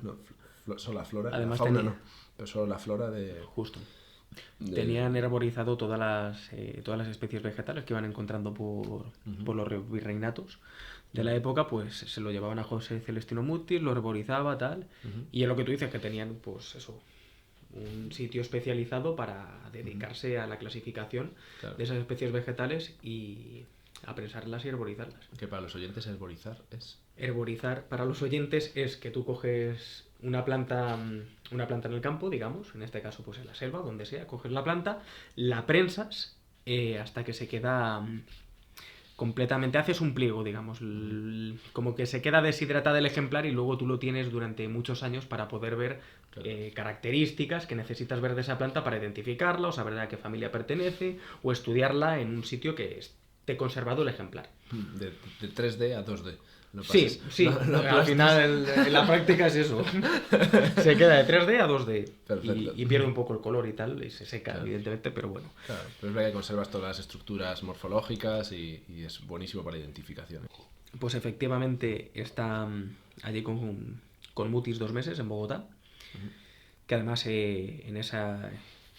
durante esos 2 meses hay un problema con Aimé Bonaplan, que por eso tardan tanto en salir de Bogotá, porque coge una fiebre que casi se muere. Vaya. O sea que tuvieron que estar ahí tiempo y tiempo, pero bueno, al menos les cundiría, digo yo, con los herbarios de este hombre. Y al final acaban saliendo de Bogotá, se llevan a un nuevo compañero de viaje que conocen allí, que es el hijo de un aristócrata de allí de Bogotá, que es Carlos Montúfar, y se van ya juntos los tres, Humboldt, Montúfar, Aimé Bonaplan y el criado que utilizaba Humboldt para la expedición, que era José de la Cruz, que lo consiguió en Venezuela. Se van hacia Ecuador, cruzando los Andes, porque como hemos comentado anteriormente, el objetivo de Humboldt es llegar hasta Lima para allí intentar unirse a la expedición de Nicolás Baudín, que en principio debería pasar por Lima en poco tiempo ya. Claro. Entonces, fue un rumbo a Ecuador. Creo que la primera parada fue Quito. Y entonces, desde Quito, lo que pensó hacer nuestro protagonista fue el ascenso a diferentes picos, a diferentes, concretamente, volcanes. Y para acabar intentando coronar el Chimborazo al final. Sí, ¿no? Subió el Cotopaxi, supo el Tumburagua, el otro que hemos comentado antes. El Pichincha. El Pichincha. Y el último de todos fue el Chimborazo, ¿no? El último fue el Chimborazo. Altura 6.200 metros aproximadamente. Sí. Él estuvo en Quito 5 meses Ujú. y es lo que tú dices, que se dedicó a subir todos los volcanes de la región con fines deportivos y científicos. Claro. O sea, aquí vemos que a Humboldt, aparte de la ciencia como tal, el montañismo parece que cada vez la traía más, porque al final cada vez que ve una montaña era como que algo le hacía ir hacia la cumbre, ¿no? Y de paso ya pues recabar información científica, Claro. la que pudiese. Y en el caso de los volcanes pues hizo eso, se subió a la mayoría de ellos, los estudió, y ahí es lo que comentábamos antes, que si el Teide ya la había impactado y la había declinado hacia la corriente geológica del vulcanismo, ya su estancia en Ecuador ya Claro. hace completamente vulcanismo, porque lo que hace durante 5 meses es subir Volcanes. volcanes, estudiarlos, y se da cuenta de que la fuerza modeladora, digamos, de la Tierra o del paisaje que tiene un volcán, pues que es gigantesca. Y es lo que tú dices, que al final está estos meses aquí subiendo estos volcanes y finalmente, como colofón, decide subir el Chimborazo. ¿Qué pasa en el Chimborazo? Pues en el Chimborazo yo creo que es un poco como la catarsis de Humboldt. Porque, para empezar, es que no solamente es importante para la ciencia el ascenso del Chimborazo, sino que es importante para la historia de la montaña o el alpinismo. Porque, o sea, nunca nadie había subido tan alto como Humboldt ahí. O sea, es el primer ser humano que llega a una altitud... bueno, él se quedó a 5.917 metros, O sea, se quedó prácticamente a 6.000 metros. Nunca un ser humano, ni siquiera en globo aerostático, que ya se había inventado, habían sido capaces de subir a esa altitud. O sea, fue la primera persona en la humanidad que subió a esa altura. Entonces, y luego además, en esos momentos el alpinismo se estaba iniciando, por ejemplo. Claro, no había materiales, no había nada. Hasta ese momento, para la gente, las montañas y estas altas cumbres, todo lo que fuera glaciares y tal, eran zonas demoníacas. O sea, cuando digo demoníacas es que se pensaban de verdad que eran lugares donde o bien habitaban los dioses, en ciertas culturas como en Nepal, o bien habitaban los demonios y los diablos, y tú no podías penetrar ahí. Claro. O sea, no era un sitio para humanos, y uno de los primeros que se atreve a meterse en ese berenjenal, digamos, es Humboldt. Claro. Que subiría con las botas de montar, subiría con cualquier equipo que tenía a mano, porque supongo que no iban preparados ni para el frío, porque además en Ecuador hace bien de calorcito. Temperatura media 25 grados todo el año. Insolación fuerte. Y claro, subiría con botas de montar, subiría poco equipado, no tendrían ni pieles de foca como tenían otros sitios que se intentaban equipar un poco en zonas más glaciares y más frías, ¿no? De hecho, fíjate, o sea, según las crónicas, lo que cuenta él y lo que cuentan pues los que vivieron la experiencia de subir al Chimborazo, para subir arriba subieron en unas condiciones completamente fatídicas. O sea, cuando llegaron más o menos a los 4.400 metros de altitud, los porteadores que llevaban, que habían contratado, les abandonaron. Seguro. O sea, las condiciones les deciden abandonar porque cuando llegan los porteadores allí, dicen, vale, no vemos nada, está todo completamente lleno de niebla, evidentemente conocemos la zona, sabemos lo que queda para subir a la cumbre, lo vieron una locura y dijeron, mira, a partir de aquí, si queréis, vosotros seguís a vuestra bola, lo intentáis vosotros, pero nosotros nos vamos a casa. Claro. Y Humboldt, que era pues un cabezudo, dijo, no, tiramos para arriba. Y se subieron los cuatro, se subieron el Aimé Bonpland, Humboldt, Montúfar y José de la Cruz. Y decidieron, pues cargaron con todos los cacharros, con el barómetro, el cianómetro y todos los cacharros. O sea, no era subir al Chimborazo simplemente, sino eran el material que necesitabas para hacer las medidas científicas. Claro. Porque es que Humboldt lo que hacía era, a medida que fue subiendo, a pesar de la niebla, el frío y todas las penurias que estaban pasando, él lo que hacía era cada varios centenares de metros pararse a hacer mediciones. O sea, tú imagínate el percal. De las condiciones en las que estás subiendo con niebla, con un frío... Sí, me imagino subir ahí con mal tiempo, de lo difícil que es hacer una cumbre con mal temporal y encima... Espérate que voy a medir la presión atmosférica. Ay, a ver la presión atmosférica, ahí la altura, ahí a ver lo azul que está el cielo. Claro. O sea, el tío subiendo el Chimborazo iba incluso... tenía un cacharro que lo que le permitía era detectar la composición química del aire y la humedad que tenía el aire. Entonces iba haciendo mediciones y apuntándolo todo en el cuaderno. Claro. Entonces, al final, pues evidentemente la sesión era mucho más lenta. Luego, si a esto le sumas que no tenían ningún material adecuado, porque nosotros ahora mismo subimos con botas de alpinismo completamente aisladas, plumas, ropa técnica, y aquí lo que estaban subiendo era subir de cualquier manera, prácticamente, y además en las crónicas lo cuentan, que se meten en un sitio que es una zona bastante técnica, que lo llaman la cuchilla, que prácticamente es una arista. O sea, por lo que cuentan en la crónica, debe ser una arista que tenéis una acantilado a la derecha y otro a la izquierda. Lo mejor para ir cargado. Lo mejor para ir cargado, efectivamente. O sea, lo mejor para llevar un barómetro colgando de la espalda. Y al final, cuando consiguen superar esta zona que se llamaba la cuchilla, además, los españoles que habían ido por allí y habían explorado la zona del Chimborazo lo llamaban la cuchilla. Sí, es como... No. O sea, ya te puedes imaginar cómo era. Pues al salir de esa zona... empezó a mejorar, según las crónicas, el terreno empezó a ser como no tan abrupto, no tan arista, pero seguía estando lleno de rocas como puntiagudas, muy afiladas. Se les rompieron los zapatos, las rocas les empezaron a arañar la planta de los pies y empezaron a sangrar a medida que ascendían. A pesar de que se quedan prácticamente sin zapatillas, con los pies sangrando, se llegaron a meterse en la zona glaciar, a progresar por el glaciar y a subir sin niebla, o sea, con niebla. sin ver absolutamente nada. Podría haber sido el fin de los 4 del viaje, Pero totalmente. Si es que Humboldt tenía una infección en un pie de otro volcán que había subido, se había infectado, se había hecho una herida y tenía una infección. Madre mía. Y estaba subiendo en esas condiciones. Luego además tenían mal de altura, les sangraban las encías, estaban medio mareados. Todo esto lo sabemos por las crónicas. Claro. Pero, o sea, subieron el Chimborazo, o sea, fue una locura Normal que llegar no- hasta donde llegaron. Sí, y suficiente hicieron. Normal que no llegasen a la cumbre, porque vamos... Sí, para pero bueno, verlo se matar. quedaron a 300 metros, ¿eh? Sí, sí, A la verdad 300 o es que 400 se metros. quedaron Y cerca. porque les paró una grieta glaciar, Sí. se encontraron con una grieta del glaciar que Dijeron esto. que no podían bordearla. Intentaron bordear por un sitio. El Carlos Montúfar que habían cogido en Bogotá se hundió, se metió en la nieve, ya era la 1 de la tarde, en plan, estaba pegando el sol. La nieve estaba muy paposa y por lo visto cuentan que Montúfar se hunde en la nieve y que le tienen que sacar como pueden. Y claro, esto es peligroso, entre otras cosas, porque ya no por hundirte la nieve, es que si te está tapando la nieve una grieta, Sí, y te hundes, adiós. adiós muy buenas. Claro, o sea, Así no que- había ninguna técnica de glaciares en esa época, ni había nada de alpinismo. Yo es que yo creo que subirían sin cuerda, fíjate. Seguro, ¿no? Si O sea, no sé cómo lo harían, pero era una locura. Piolé no llevaban, ni crampones. justo. Así que mal iban.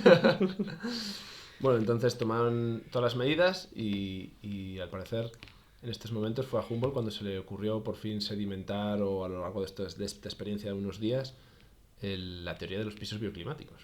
Sí, Por fin, ¿no? Que podemos explicarlo someramente, ¿no? Como la teoría de los pisos bioclimáticos viene a decir que según la altura, lo que tiene asociado una temperatura, una humedad relativa y demás, hay una vegetación que se específica de cada altura según el paisaje.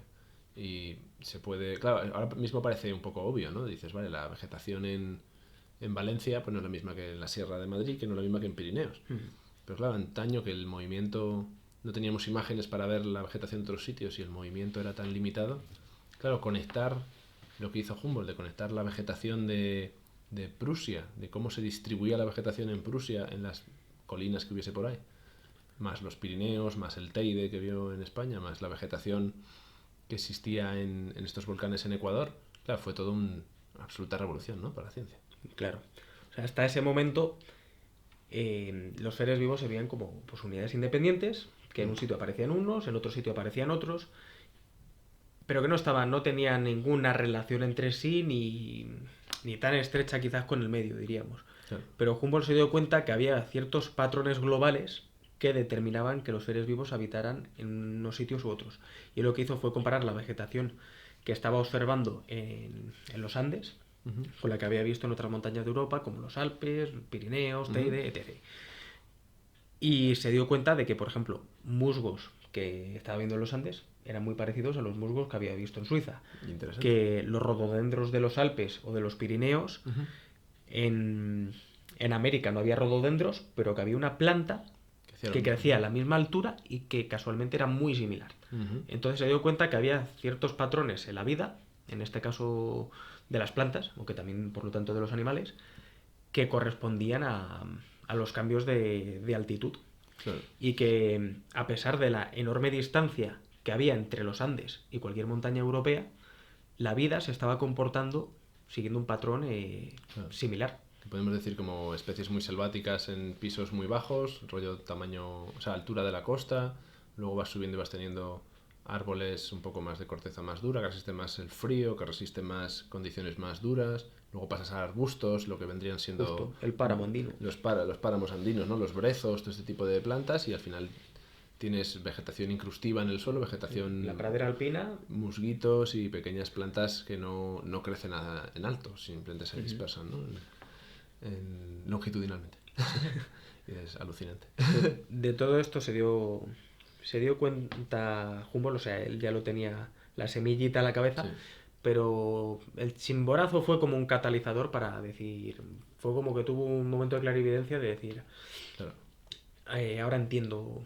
Que luego, claro, no sabemos si hizo él la ilustración o no, pero bueno, él como que hizo el trabajo ese, que luego es súper famoso, una ilustración que tiene del Chimborazo, con los pisos bioclimáticos, sí, ¿no? Naturgermalde. Turgelmalde, ¿no? Sí, que es el primer boceto que se hace, pues que explica los pisos bioclimáticos. Claro, que intenta ahí poner toda la información de alturas, con tipos de especies vegetales, con etcétera, ¿no? Pues como mide todo, Claro. como iba midiendo todo, o sea, era echar un ojo a su cuaderno de campo Y ves patrones. y ya vio todos los patrones que había. Claro. Y luego además, claro, luego también yo creo que es que también lo estaba viendo él visualmente, ¿no? Porque tú estás encima del Chimborazo y si de repente tienes una ventana de buen tiempo que ves lo que te rodea alrededor, tú estás viendo, o sea, cuando subimos una montaña siempre nos fijamos en los pisos bioclimáticos. Si tienes una buena perspectiva, ves perfectamente cómo se desarrollan los pisos bioclimáticos a lo largo de esa cordillera. Total. Entonces, probablemente también lo experimentase visualmente. Claro que si aquí te subes a cualquier sierra de Madrid, ves perfectamente arriba esos brezos, cosas así bajitas, luego ves pinos, luego ves robles, y vamos, lo ves perfectamente. Y además otra de las cosas es que no solamente se dio cuenta de los pisos bioclimáticos como tal, con la altitud, sino que él dijo, vale, lo que está provocando que estos cambios en la vegetación en la altitud también ocurre con la latitud. Claro. Y aunque él no hubiera estado en zonas, por ejemplo, polares o en ciertos sitios, por la información científica que le llegaba y los libros que había leído, él sabía qué tipo de plantas había por ahí. Entonces dijo, vale, lo que está pasando con la altitud también está pasando a nivel global con la latitud. Cuanto más nos vamos hacia los polos, vamos a tener un tipo de vegetación y cuanto más nos acercamos al Ecuador, otro. Y él, de hecho, una de las cosas que hace, que haría más adelante, lo acabó publicando en su obra Cosmos, al final de su vida, es hacer un mapa con las masas de vegetación, tipos de vegetación que él cree que existen en la Tierra en función de la climatología, en función de las precipitaciones, la temperatura, etc. Claro. Y si tú ves el mapa es muy parecido al que puedes ver actualmente. O sea, el tío acertó de lleno de decir, vale, en los polos tiene que ser esta la vegetación que hay, porque es la que me encuentro yo en las cumbres de los Alpes o de los Andes, Claro. tal. Es como coger la vertical de la montaña y estirarla en el mapa, ¿no? Y decir, vale, justo lo frío es el polo y la parte de abajo de las montañas es el Ecuador, y entonces lo estiras. Claro, o sea, es que además para Humboldt el ascenso del Chimborazo fue como un viaje desde el Ecuador hasta los polos de la Tierra. Claro. A nivel botánico, él experimentó eso, ¿no? Como si hubiera viajado desde el Ecuador hasta los polos. Claro, porque partes de estar a 25 grados abajo, mucha humedad relativa, no sé qué, a de repente estás a menos 5 grados bajo cero en la cumbre. Justo. O sea, la aparición de toda vida en la cumbre. Totalmente, está totalmente escaso ahí. Alucinante. Entonces esto fue pues una revolución. Claro. O sea, fue lo que ahora vemos tan normal, en ese momento fue una revolución científica. A nadie se le había ocurrido que la vegetación estaba tan condicionada por estos temas, ni podían prever, como hizo Humboldt, cuál iba a ser la vegetación que se iba a encontrar una forma de predecir la vegetación a lo largo del globo terráqueo, simplemente por la latitud o por la altitud. Claro. Me hace pensar de decir, esta persona que, digamos, diagnostica o enuncia un principio general para toda la naturaleza, normal que fuese mucha inspiración para Darwin y sacar en la flora y el otro en la fauna, bueno, y al final lo metió flora y fauna Darwin también, pero decir, claro, hay un principio que distribuye la vida a lo largo del espacio de la Tierra. Darwin al final es como la vida se distribuye a lo largo del tiempo, ¿no? Sí, desde el pasado sí. Es lo mismo, pero otro patrón, pero aplicado en otra escala. En otra escala, otra dimensión. Escala Dices, claro, temporal. otro patrón universal tiene que haber desde el pasado al presente, como lo hay desde aquí hasta China. Sí. Maravilloso. O sea, de hecho, la clave de Humboldt es su capacidad de conectar todo. Él estaba obsesionado con conectar. No veía la naturaleza como cosas aisladas, sino que él estaba obsesionado con el conjunto. Que todas esas cosas aisladas o aparentemente aisladas que forman la naturaleza, en realidad estaban formando un todo y que había que encontrar ese todo, ¿no? Maravilloso. Y esos enlaces entre ellas. Bueno, entonces después de estas penurias, de todo lo que sufrió subiendo al Chimborazo con este frío y estas infecciones de pies y demás, su siguiente destino sería Perú-Lima, en el cual al parecer ya se había enterado que la expedición, por desgracia, no pasaría por ahí. Sí, de hecho creo que él ya se entera en Ecuador, por lo visto, de que la expedición no va a pasar por ahí. Juraría que fue en Ecuador. Pero aún así decide bajar a Lima. Sí. Y recorre pues, la parte que le queda de Sudamérica, se dirige hacia el sur. Y una de las novedades más importantes que hay de su viaje hacia Lima es, por un lado, que es la primera persona que descubre el ecuador magnético. Es verdad.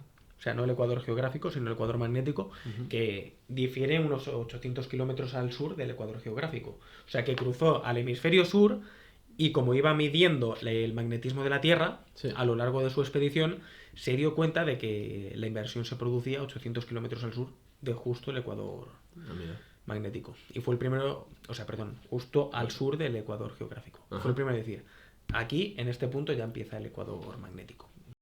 Pero bueno, también aparte, cuando llegó a lo de Lima y vio que no pasaba por ahí la expedición y luego decidió ir hacia México, también estudió la corriente fría que asciende desde la Antártida, Sí. que asciende por la costa, digamos, occidental del oeste de América del Sur hacia las Islas Galápagos, que la habían descubierto ya, pero él como que la estudió concretamente y la llamaron al final la corriente Humboldt.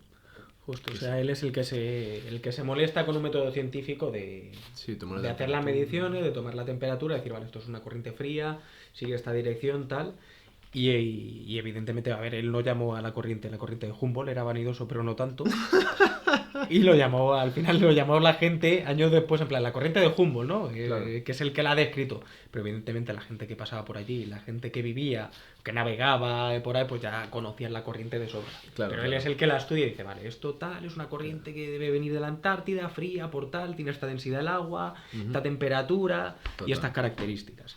Claro, eso sería como su aportación ahí a la ciencia para decir, vale, esa especie de modelo geográfico, iba a decir nacional, global de las corrientes, ¿no? Y entonces, bueno, se dirigió desde Perú-Lima con estos descubrimientos y sin la expedición que él pretendía enrolarse, se dirigió hacia México. México DF. Él se embarca en Guayaquil. Ajá. Se embarca en Guayaquil hacia México. Además hay una anécdota curiosa, que es que tenían cierto tiempo para embarcarse desde Guayaquil hasta Ciudad de México porque iba a empezar la temporada de huracanes, de tormentas. Fiesta. Y si no se embarcaba en una fecha concreta, se iba a tener que esperar como 6 meses en Guayaquil y en esta zona. Y justo él intenta, porque le dicen que uno de los volcanes que hay alrededor de Guayaquil, a él informan de que ha entrado en erupción. Y entonces, claro, dice, vamos a ver, Por ahí va. llevo estudiando X años el vulcanismo, tal, cómo se puede haber creado la Tierra a partir de un volcán. Tengo que ver un volcán en erupción en directo y estudiarlo. Entonces él va, y a pesar de que está a varios días de Guayaquil ese volcán, y que deja a Jaime Bonaplan, en plan para que contrate el barco y tal, y sabe que va muy justo de tiempo, decide intentarlo. Y se va corriendo a ver si consigue llegar al volcán. ¿Qué pasa? Que al final, de camino, ya llevaba como 5 días de camino al volcán este para verle en erupción. Estaría ya llegando. Justo le llega una carta de Bonaplan que le dice: tienes que volver ya, o el barco se va en X días, ya lo he conseguido, se va en X días, o ya no vamos a tener ningún otro pasaje para llegar a México. O sea, tienes que darte la vuelta, olvidarte de lo del volcán, Sí. o si no, te vas a quedar aquí 6 meses, no vas a poder ir a México. Claro. Y entonces al final Humboldt pues se coge un berrinche de la leche, en plan, no puedo ver el volcán, ¿no? En plan que está en erupción, y se tiene que volver prácticamente corriendo a Guayaquil y embarcarse, y ya se despide de Sudamérica. Sí. No volvería en su vida Ujú. y llega ya finalmente a México.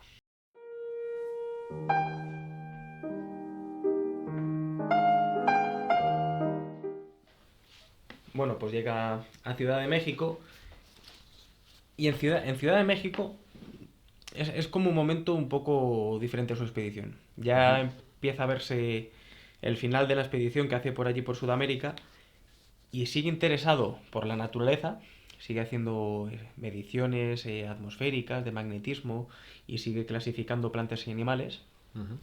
y tomando muestras, pero aquí tenemos una faceta de Humboldt que se empieza a ir más hacia la historia, digamos, y hacia la sociedad o la política. Porque él, ¿qué es lo que hace en Ciudad de México? Pues está un año en total allí, y lo que hace es trabaja durante muchísimas horas en los archivos de Ciudad de México, y se interesa por el sistema virreinal de la época, cómo funciona, se interesa también por la minería de la región, y una cosa que le empieza a apasionar muchísimo durante esta época, ya la apasionaba de antes porque siempre le encantaba estar en contacto con los indígenas. Por ejemplo, en el río Casiquiare, una gran experiencia para él fue el conocer cómo vivían esas gentes. Claro. Y aquí lo que le empieza a interesar es la cultura de las civilizaciones precolombinas. Y empieza a interesarse buscando en archivos de Ciudad de México sobre cómo era el imperio azteca, sobre sus tradiciones, sus culturas, sus manuscritos, sus ruinas. Y empieza a interesarse por esta parte más cultural, digamos. Claro, ya tenía la tierra y ahora le faltaba un poco la parte humana, ¿no? Sí, justo. Y entonces estudió ruinas de aztecas, ruinas de mayas, y al parecer presenció como lo que llaman, según la conferencia esta de la Fundación Juan March, como el inicio de la arqueología precolombina, que se encontraron un rostro, si no me equivoco, creo que era azteca, pero no estoy seguro, un rostro azteca en una excavación, o que luego hay una excavación, pero se lo encontrarían. Y como dato curioso, el arzobispo de la ciudad concreta esa de México lo mandó a enterrar otra vez porque ponía en peligro la fe y porque podía revitalizar antiguas religiones. No fuera a ser, ¿no? No fuera a ser que los jóvenes se veían. No vaya a ser que la gente dejara de creer en Cristo. Claro, entonces al parecer empezó a generar revuelo, ¿no? Y al parecer supongo que desde ese momento se empezaría a excavar un poco más y a intentar investigar esa parte arqueológica de. Y justo coincidió que estaba allí Humboldt, ¿no? Como qué casualidad, el tío, bueno, esta Sí, no, sí, sí. no lo hizo él, pero al menos estuvo. Pero estaba allí. Estaba allí, ya está. Puntito. Y luego hizo un ensayo político sobre México, ¿no? Sí, hizo un ensayo ensayo político sobre el reino de Nueva España. Claro. Que trataba, pues eso, cómo funcionaba el sistema colonial de la época y un poco cómo iba la administración de esa región del mundo, cómo se vivía. Y es un tratado más bien político y social. Claro, aunque no estuvo. De la época. No parezca tan impresionante como lo que hemos contado de Quito, pero bueno, estuvo un año en México, tocó todas estas investigaciones y por fin puso en práctica, supongo, sus estudios de minas. Sí. Después de tanto tiempo en Prusia y bajo tierra. Claro, voy a ver una minita a ver qué. De hecho, le contrataron para que ayudase a la minería mexicana de la zona y les estuvo ayudando pues a mejorar los yacimientos y a mejorar la productividad. Si podía hacer algo por ellos y estuvo viendo pues todas las minas de la zona alrededor de Ciudad de México y tratando de ayudar a la industria minera de la zona. Claro, qué bueno. Y entonces desde México partió en su segunda visita a La Habana. Cuba, otra vez. Otra vez que no vamos para Cuba. Allí haría otro tratado político sobre la esclavitud. Sí. El cual, según tengo entendido, fue prohibido en varias zonas esclavas, claro, prohibido en Cuba y una sección específicamente sobre la esclavitud también fue prohibida en Estados Unidos. Sí, te prohibieron el tratado en Cuba, en alguna otra colonia española y en el sur de México. Sí, para que no armara revuelo. O sea, el sur de México, el sur de Estados Unidos, para que no, pues porque era un poco crítico, ¿no?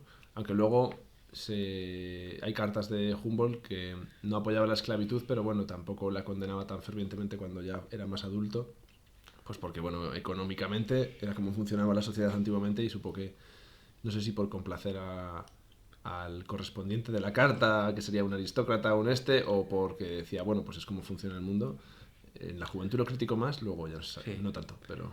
Sí que es verdad que la vejez de Humboldt, pues como todo viejo, por otro lado... Se empezó a dar un poco pellejo y dijo... Sí, ya empieza un poco como a pasar del mundo, ¿no? Bueno, está la Revolución Francesa, esto iba a cambiar muchas cosas, siguen aquí los monarcas, como desilusionado, ¿no?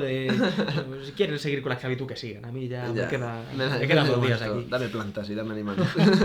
Justo. Total. ¿Y de Cuba dónde fue? Pues en Cuba estuvo en La Habana y estuvo pues en las plantaciones alrededor de La Habana y estuvo allí.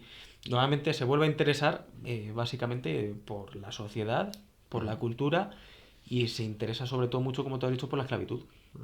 Y sigue también haciendo estudios sobre flora y sobre fauna, pero digamos que está más centrado en otras cosas ya en este momento, sí. Y luego además en Cuba estuvo muy poco, estuvo 3 meses, creo. 3 meses, ¿no? Entre las 2 paradas que hace allí, estuvo como 3 meses.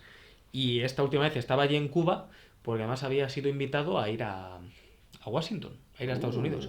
Entonces esta ya es la fase final, digamos, de la expedición americana, en la que está en Cuba de camino para irse a Estados Unidos, donde sería un mes, y luego ya regresaría a Europa. Claro. Que actualmente en esa época pensar Estados Unidos, por supuesto, no tenía la extensión que tiene ahora. No llegaba ni a la mitad del continente, a la mitad de la anchura de lo que es hoy en día Estados Unidos. Eran las 13 colonias. Claro, O sea, eran las 13 colonias. colonias que se habían expandido quizás un poco más hacia el oeste, Sí. cruzando los Apalaches, Sí. pero y poco más. Luego además sus ciudades seguían siendo... Si las comparas con los virreinatos de los que venía Humboldt, Sí. Boston pues era un pueblecito, Washington ya ni te cuento. De hecho, justo cuando Humboldt va a Washington no conoce pues el Washington, yo que sé, que llegaría a ser un siglo después, Sí. sino que conoce, por ejemplo, el Washington, que era un pueblecito que acababan de crear, y además la Casa Blanca era, o sea, estaba en construcción prácticamente cuando él llega. Era una casa de campo donde vivía allí Thomas Jefferson, que era el presidente de turno, Sí. y era prácticamente, lo que te digo, una casa de campo con caminos de tierra, y Washington era un pueblecito cuando Humboldt llega allí. De hecho, bueno, fue invitado por Thomas Jefferson y estuvo pues con el gobierno estadounidense, estuvo un mes allí Claro. y se hizo bastante amigo de Thomas Jefferson. Thomas Jefferson le encantaba Humboldt, se hicieron muy buenos amigos. Ah, mira. También es que Jefferson era el presidente granjero. Presidente O sea, granjero. fuera de coña, sí, sí. ¿Sí? Era como un tío muy campechano, por lo visto. Él tenía su granja y a la vez que hacía política, se dedicaba a hacer estudios agrícolas y a trabajar la tierra. Y de hecho la Casa Blanca se la tomó un poco como si fuera su granja personal. Ah, no tenía ni idea de eso. Así lo describe la gente de la época que iba a visitar. Sí, sí, sí. Y de hecho, claro, le encantaba hablar con Humboldt porque Humboldt hablaba un montón de cosas de plantas que él había visto a lo largo de su vida y este lo tomaba como ideas para su huerta, su cultivo y su... En sus cosas. Claro, y su plantación. Claro. Hostia, qué alucinante. No tenía ni idea de todo esto. Sí, sí, de, sí, de sí. Jefferson y demás. Pues sí, le representan eso como el granjero. Además tenía ideas políticas aplicadas a la agricultura, en plan de que una sociedad próspera y feliz tenía que ser una sociedad agraria, que trabajara la tierra, o sea, tiraba muchísimo para el huerto, vamos. Para su campo, Sí, sí, sí. totalmente. Qué bueno. Y entonces esta fue la última etapa del viaje americano de Humboldt y volvió, en vez de a España esta vez, volvió a Burdeos, si no me Sí, equivoco, a Francia. directamente a Francia. Sí. Y de hecho, una de las cosas que se le critica actualmente un poco, Ujú. su estancia en Estados Unidos, Sí. este mes que está allí, sobre todo por parte de pues, algunos mexicanos, porque en las conversaciones que tuvo con Thomas Jefferson y el gobierno estadounidense, como él iba cartografiando toda su expedición por Sudamérica, les facilitó un montón de información y de mapas sobre México. ¿Y qué pasa? Que justo unos años más tarde, Sí. si esto estamos hablando de 1804, cuando llega a Estados Unidos, Sí. en 1846 empieza la guerra entre Estados Unidos y México, en la que Estados Unidos prácticamente conquista la mitad de México. Claro. Y utilizan la información que les había prestado Humboldt a Thomas Jefferson unas décadas antes para Sí. iniciar esa guerra y conocer la cartografía mexicana. Ah, claro. Bueno, ¿quién lo iba a saber, no? En su momento. Claro, Es verdad bueno, que- Humboldt lo vivió, ¿eh? Humboldt cuando vivió la guerra de Estados Sí. Unidos contra México se cabreó muchísimo con los Sí. Estados Unidos. Hostia. Sí, sí, porque además les tenía muy idealizados a los estadounidenses, en plan, oh, los hijos de la ilustración, ¿no? De la revolución, que se han independizado de Inglaterra, tal, y vienen a crear aquí una nueva sociedad de libertades, tal. Sí. Y él se empieza un poco como a desilusionar con Estados Unidos porque ve la esclavitud, que ya la vio de cerca cuando estaba allí, que era incluso más bochornosa que la de Cuba. Sí. Y luego además que vio lo que hicieron de conquistar a México, donde él había estado un año, la mitad de su territorio. Claro. Claro, que tenía muy idealizado eso y dijo, bueno, al final pues son como todos. Sí, básicamente. Es lo que tú dices, de que cuando llega viejo empieza a desilusionarse. Un poquito. Porque también ve muchas cosas. Claro, pobrecillo. Y también pobres mexicanos. Que les conquistaron ahí la mitad. Bueno, Llega a Burdeos.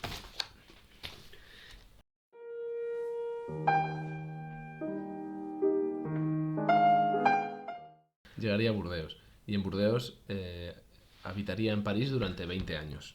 Desde 1804 hasta 1827. Que son 23 años. He dicho 20, pero da igual. Eso es. Y entonces en París se tiraría muchos años conociendo a otras figuras científicas del momento, como hemos dicho Gay-Lussac o Lyell, Sí, del gradualismo, el geólogo. el geólogo del gradualismo geológico, que es, digamos, introdujo una teoría geológica que en vez del catastrofismo geológico, que es como que todo iba a pasos agigantados, como grandes catástrofes que producían grandes cambios en el paisaje, se producía todo de una forma gradual, de una forma más, digamos, suave, con la erosión y otros procesos que describiría, que ahora mismo conocemos que ocurren sucesos catastróficos, pero que la mayor parte, o que lo que se ve día a día de las formaciones geológicas suele ser más gradualista.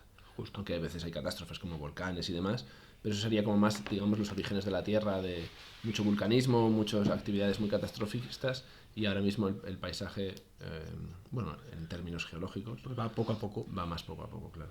O sea, Humboldt estaba muy metido con el Museo de Ciencias Naturales de París, digamos, y allí pues conoció también, por ejemplo, a Lamarck, a Cuvier, Claro. y entonces se rodeó como... O sea, hay que entender que en ese momento, en esa época, a principios del siglo XIX, París era la ciudad de la ciencia. Claro. O sea, a nivel universal, era la mejor ciudad donde podías estar si eras científico. Claro. Se había convertido un poco en eso, como en la ciudad de la ciencia. Y allí coincidían muchísimos científicos de renombre con los que Humboldt, que hablaba perfectamente francés y además llegó allí con Bonaparte, que era francés, Claro. aprovechó para codearse con todo todo. el círculo científico de la ciudad, y estuvo, lo que tú has dicho, 23 años allí, pero es que no se quedó quieto, se fue a Roma, se fue a Londres, siempre de círculo científico en círculo científico. Aprovechó. Sí, o sea, era una locura. Claro, es normal que al final aprendiese tantas cosas, y es que se juntaba con todos los expertos de la época de cualquier país, de cualquier ciudad. En cuanto llegaba a la ciudad ya estaban ahí y hacían una reunión de charlas científicas, o se juntaba con los reyes de los países, tal, y... Claro. O sea, se movía en esos ambientes completamente, Totalmente. siempre que estaba en Europa. Y estos 23 años los aprovechó, claro, para redactar y compilar y redactar perfectamente todos los descubrimientos que había hecho en sus viajes de estos 5 años de expedición. Claro. Y claro, empezó a publicar y a publicar y a publicar, y empezó a coger mucho renombre, claro. Ya lo tenía antes por sus contactos y ahora por sus obras. Y ahora al volver a Europa se hace famoso. O sea, después de la expedición de 5 años por América, ya se había ido haciendo famoso por América, pero al llegar ya, pues todo el mundo ya prácticamente conoce a Humboldt, y como empieza, lo que tú has dicho, a publicar sus libros, que además sus libros son superventas. Que además en esa época lo que tiene Humboldt es que, como científico, esto es una de las cosas también que marca mucho la figura de Humboldt, que como científico también le da como una parte más divulgativa a la ciencia. Entonces hace que el público no solamente sea el círculo científico del momento, sino que cualquier persona que se quiera interesar o que sepa leer pueda saber qué piensa Humboldt sobre ciertas cosas de la naturaleza. Entonces, él es uno de los grandes divulgadores, es una de las pocas personas que empieza a transmitir el conocimiento científico a un nivel más popular, y por eso también sus libros son tan vendidos, porque no los compran únicamente la gente que entiende, sino que lo entiende, lo quiere leer todo el mundo. Claro. Y además mezcla la ciencia con la emoción y la poesía. Claro. Por ejemplo, uno de sus libros más vendidos es Personal Narrative, que es uno de los que más... Narrative. Sí, ya lo dice mucho. Ya dice mucho el título, que es uno de los que más influye a Darwin. Sí. Y precisamente es una mezcla de, digamos, como de ciencia y de la experiencia de su viaje a lo largo de América. Claro. Entonces es como que te mezcla imaginación, los sentimientos que él tiene cuando hace la expedición. Es como un libro de aventuras, de viajes, mezclado con un componente científico. Claro, novelizó, digamos, toda esa parte del viaje y de todos los descubrimientos. Qué bueno. Y eso luego influyó a mucha gente. Claro, a Thoreau, por ejemplo, le influyó muchísimo Humboldt. Hostia, no sabía. Y bueno, tras estos 23 años que estuvo en París, tuvo que volver a Berlín, porque Fede para los amigos, Guillermo III, le nombró chambelán como su padre. Sí. Todo sueño de Humboldt, volver a ser chambelán. Le cogió... La cosa es que en París ya pertenecía al servicio de Federico III de Prusia. Lo que pasa es que Humboldt siempre escribía al rey de Prusia, no, es que mira, es importante que me dejes aquí más tiempo, X años, porque estoy haciendo esta investigación científica, tal, y entonces tengo que estar aquí porque aquí es donde está la ciencia ahora mismo y donde tengo que estar para hacer mi trabajo. Y al final ya lleva allí 23 años, se cansa el de Prusia y dice, vamos a ver, te llevo pagando 23 años para que estés en París que encima estamos en guerra con París, hemos estado en guerra con las guerras napoleónicas y ha pasado de todo en Europa, Claro, y tú así, claro, es que de hecho le llegan a llamar hasta traidor, porque mientras que está Francia y Prusia en guerra, Humboldt está Ahí, está en tranquilamente. París tranquilamente. Que se maten en la frontera. Sí, sí, justo. Está ahí. Él no. A él le daba igual Claro. la guerra, él quería Hombre, su está a sus ciencia movidas. y ya está. O sea, no hemos hablado de Napoleón, que no se lleva bien con Napoleón. Sí, no se lleva. El nada primer bien con aristócrata Napoleón. con el que no se lleva bien. Sí. O sea, por lo visto, Napoleón como que lo odiaba un poco. En plan de. Le veía un poco como quizá amenaza intelectual. En el sentido de que, claro, Napoleón se había hecho emperador de Francia después de la Revolución, que supuestamente no iba a haber. Revolución Francesa bajo la monarquía y las aristocracias. Toma, emperador. Pues un emperador, no un rey, un emperador. Claro, han dicho no a los reyes, no a los emperadores. Efectivamente. Y eso lo aprovechó Napoleón. Joder, si se aprovechó, madre mía. Y. El rey Sol no tenía huevos ni nada. El Luis XIV un mierda a su lado, ¿no? Ya. Y entonces pues le ve como una especie de amenaza, porque Humboldt pues era bastante liberal y sí que creía bastante en la Revolución Francesa. De hecho la vivió cuando él tenía 20 años. Claro. Y bueno, Humboldt como que hacía un poco de... Con la gente que hablaba y tal, pues mostraba sus ideas y eso a Napoleón pues como que no le gustaba mucho. Le veía un poco como peligro y lo demás también tenían como una cierta competencia científica. Porque las obras de los libros que publicaba Humboldt competían con la expedición científica militar que había hecho Napoleón por Egipto. Claro. Y entonces lo que estaban publicando de esa expedición de Egipto, digamos como que estaba en el mercado Claro. un poco en competencia con lo de Humboldt. Y de hecho es que estuvo a punto de expulsarle de Francia varias veces. Y al final no le expulsa a Napoleón, pero el rey de Prusia dice: ven para acá, que llevas ya 23 años en París y te quiero aquí en la corte. Y después de volver a la corte, tardó 2 años en volver a irse, en 1829, Sí. por el zar Nicolás I. Sí, le llaman desde... Traidor total, ¿eh? No aguanta un año en Prusia el cabrón. Es que no le gustaba nada Berlín. No me extraña. Al final de su vida sí que se acostumbra a Berlín y ya vive ahí tranquilamente con el rey, cuando ya es un viejecito, pero no le gusta Berlín porque él prefería o estar por el mundo o estar en París, en un mundo más científico, digamos. Claro. Y la cosa es que le llama el rey, el zar de Rusia, pero bueno, le llama por una expedición, ya no se va 5 años, sino que se va 8 meses, que no está nada mal. Sí. Pero bueno, que acabaría volviendo a Prusia y ya se iba a quedar ahí toda su vida con el rey, digamos. Y bueno, lo que tú dices, le llama el zar Nicolás I de Rusia, 1829, y le encomienda una misión científica, pero con ciertos intereses para Rusia.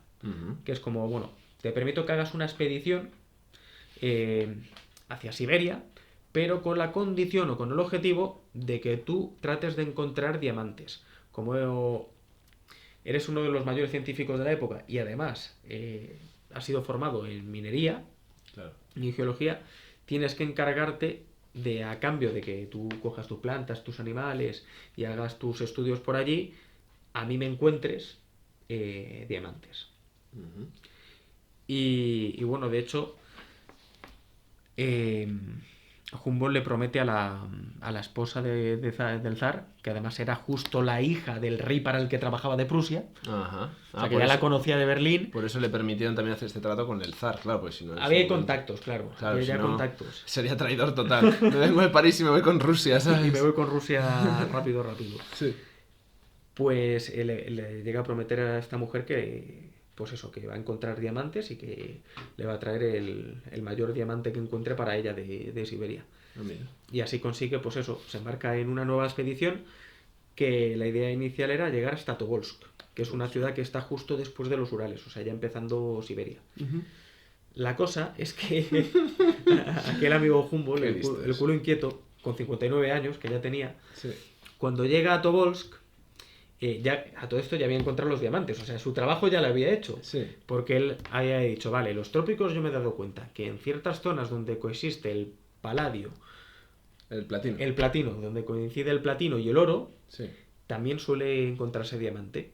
Entonces, aquí en Rusia lo que tenemos que hacer es buscar minas en los que haya platino y oro y tratar de buscar el diamante. Y al final las acaba encontrando gracias a a esa idea que tiene, ¿no? Ajá. De lo que él ha visto en los trópicos.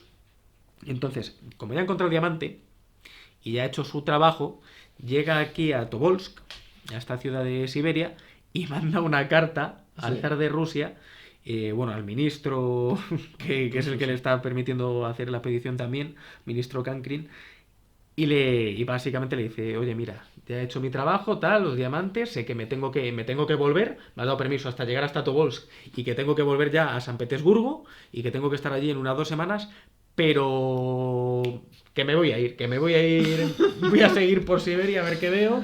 Y ya cuando te llegue la carta, ya dentro de 2-3 semanas, yo ya estoy en Era todo Mongolia. por saco, sí. Llegó hasta la frontera de China. Sí. O sea, que se fue cerca. Sí, o sea, se fue hasta el centro de Siberia. Qué máquina. O sea, se fue justo donde él se queda, se llegó a la cordillera de Altai. Ujú. O sea, que esto está en la frontera entre Mongolia, Sí, un pedacito del norte de China, sí. de la Es Rusia, ¿no? región de Xinjiang, Sí. Rusia, evidentemente, Claro. y Kazajistán, que en aquel momento era parte del Imperio Ruso. Ajá. Pero ahora, si vemos el mapa de la zona a la que llegó Humboldt, veríamos que la frontera noreste de Kazajistán está Está ahí. prácticamente ahí. Vale. O sea, ahí confluyen actualmente los 4 países: Kazajistán, China, Mongolia y Rusia. Qué bueno. Y él llega allí y ¿Qué descubrió en esta peripecia escapatoria? pues descubrir como tal no descubrió nada así relevante, sino lo que hace es seguir estudiando la flora. O sea, Claro. sigue estudiando la flora y la fauna y lo utiliza este viaje para relacionar lo que ha visto en los trópicos, lo que hablábamos antes de cómo debe ser la vegetación según la latitud y distintas partes del mundo. Para la longitud, ¿no? Sí, bueno, y para él había visto la parte del trópico, se había ido hacia el oeste, lo que él conocía del mundo. Claro. Quería conocer la vegetación que había hacia el este. Claro. Y como incorporar las cordilleras del centro de Asia Ujú. a su concepto de la naturaleza, de los pisos bioclimáticos y la biogeografía, Claro. al ponerlo en conjunto con Europa, con América y tal. Y Wow. lo sirvió para ver, pues eso, en función de la latitud que se encontraba y hacia el este, ver cómo más o menos pues se ajustaba a sus predicciones la vegetación que se encontraba en esa zona de Rusia, tal, y le sirvió para desbloquear como esa parte del mapa y esa región biogeográfica para ver si cumplía Sí. sus predicciones de que tendría que existir esta vegetación tal o si encontraba algo diferente. Habría sido fascinante que llegase a meterse en China y explorar toda China, porque la vegetación de China también es súper exuberante y muy diferente a toda la de Europa, ¿no? Porque tienes ahí las cordilleras enormes de Imagínate si Mongolia, llega a ir por además, allí. que dividen, digamos, el continente euroasiático en norte y sur, y te metes en toda la parte de China, y si bajas hacia la India y pasas de los Himalayas, bueno, si hubiese visto los Himalayas habría vuelto loco también. Esa era su gran obsesión. O sea, También. Humboldt, o sea, cuando los 23 años que está en París Sí, y todo ese tiempo que él desde que vuelve a América, él Claro. está obsesionado con que quiere volver a viajar. claro. Pero obsesionado. Estaba pensando, por un lado tenía claro que iba a acabar volviendo a América, que nunca volvió. Sí. Pero él tenía claro que iba a acabar volviendo a América. Y por otro lado, estaba obsesionado con el Himalaya. Su mayor obsesión era ir al Himalaya e ir a la India, hacer una expedición científica por la India para ver la flora y la fauna de allí Claro. y subir a alguna montaña del Himalaya. Claro, que no Pero hemos lo- dicho antes que cuando subió el Chimborazo se consideraba la montaña más alta del mundo. Justo. Luego se descubrió el Himalaya, se rebotó, porque dijo, vaya, Que esto aquí hay es- algo más alto. esto es más alto, no lo habría podido subir ni de coña. Sí. No sé, coño, vamos. Pero, claro, se Sí, aplicó pero y su dijo, mente "Ay, que estaba". tengo que ir a la India ahora. Justo. Ahora me tengo que ir a la India. Estaba obsesionado, completamente obsesionado con el Himalaya. Y de hecho llevaba mucho tiempo intentándolo, pero los británicos no le dejaban ir. ¿Por qué? Pues los británicos en aquel momento ya estaban a principios del siglo XIX, estaban bien asentados ya en la India y no le querían permitir ir, porque claro, como él había hecho ensayo político de Nueva España y había criticado la esclavitud en Cuba y cosas así, dijo, este ha criticado a los virreinatos españoles y ciertas cosas, no vamos a dejarle Sí. que vaya a ver cómo tenemos nosotros a la gente de la India Claro. y que, o sea, lo que no querían los británicos era que dijese cómo Crítica. funcionase el sistema colonial de la India. Y supongo el miedo que les Y no se lo permitieron nunca. Claro, y supongo el miedo que les cartografíe también toda esa zona. Y luego, pues como pasó con Estados Unidos, que pasó cartografía de México y bueno, dijo, uy, Pues probablemente. Por si cae en manos enemigas algún mapa de la zona. claro, porque les Sí. toman la India, que era una zona de alta producción de riqueza por las especias y por todas esas cosas y las telas y demás, pues supongo que no les interesaría nada que hubiese flujo de información entre Prusia, Justo, Inglaterra justo. y Sí, demás. sí, sí. Y luego además, pero, o sea, estuvo a punto de Ujú. conseguirlo. Habló con la compañía... Oriental de las Indias, supongo. sí, justo, con la compañía británica que se encargaba del monopolio comercial con la India para ir allí. Sí.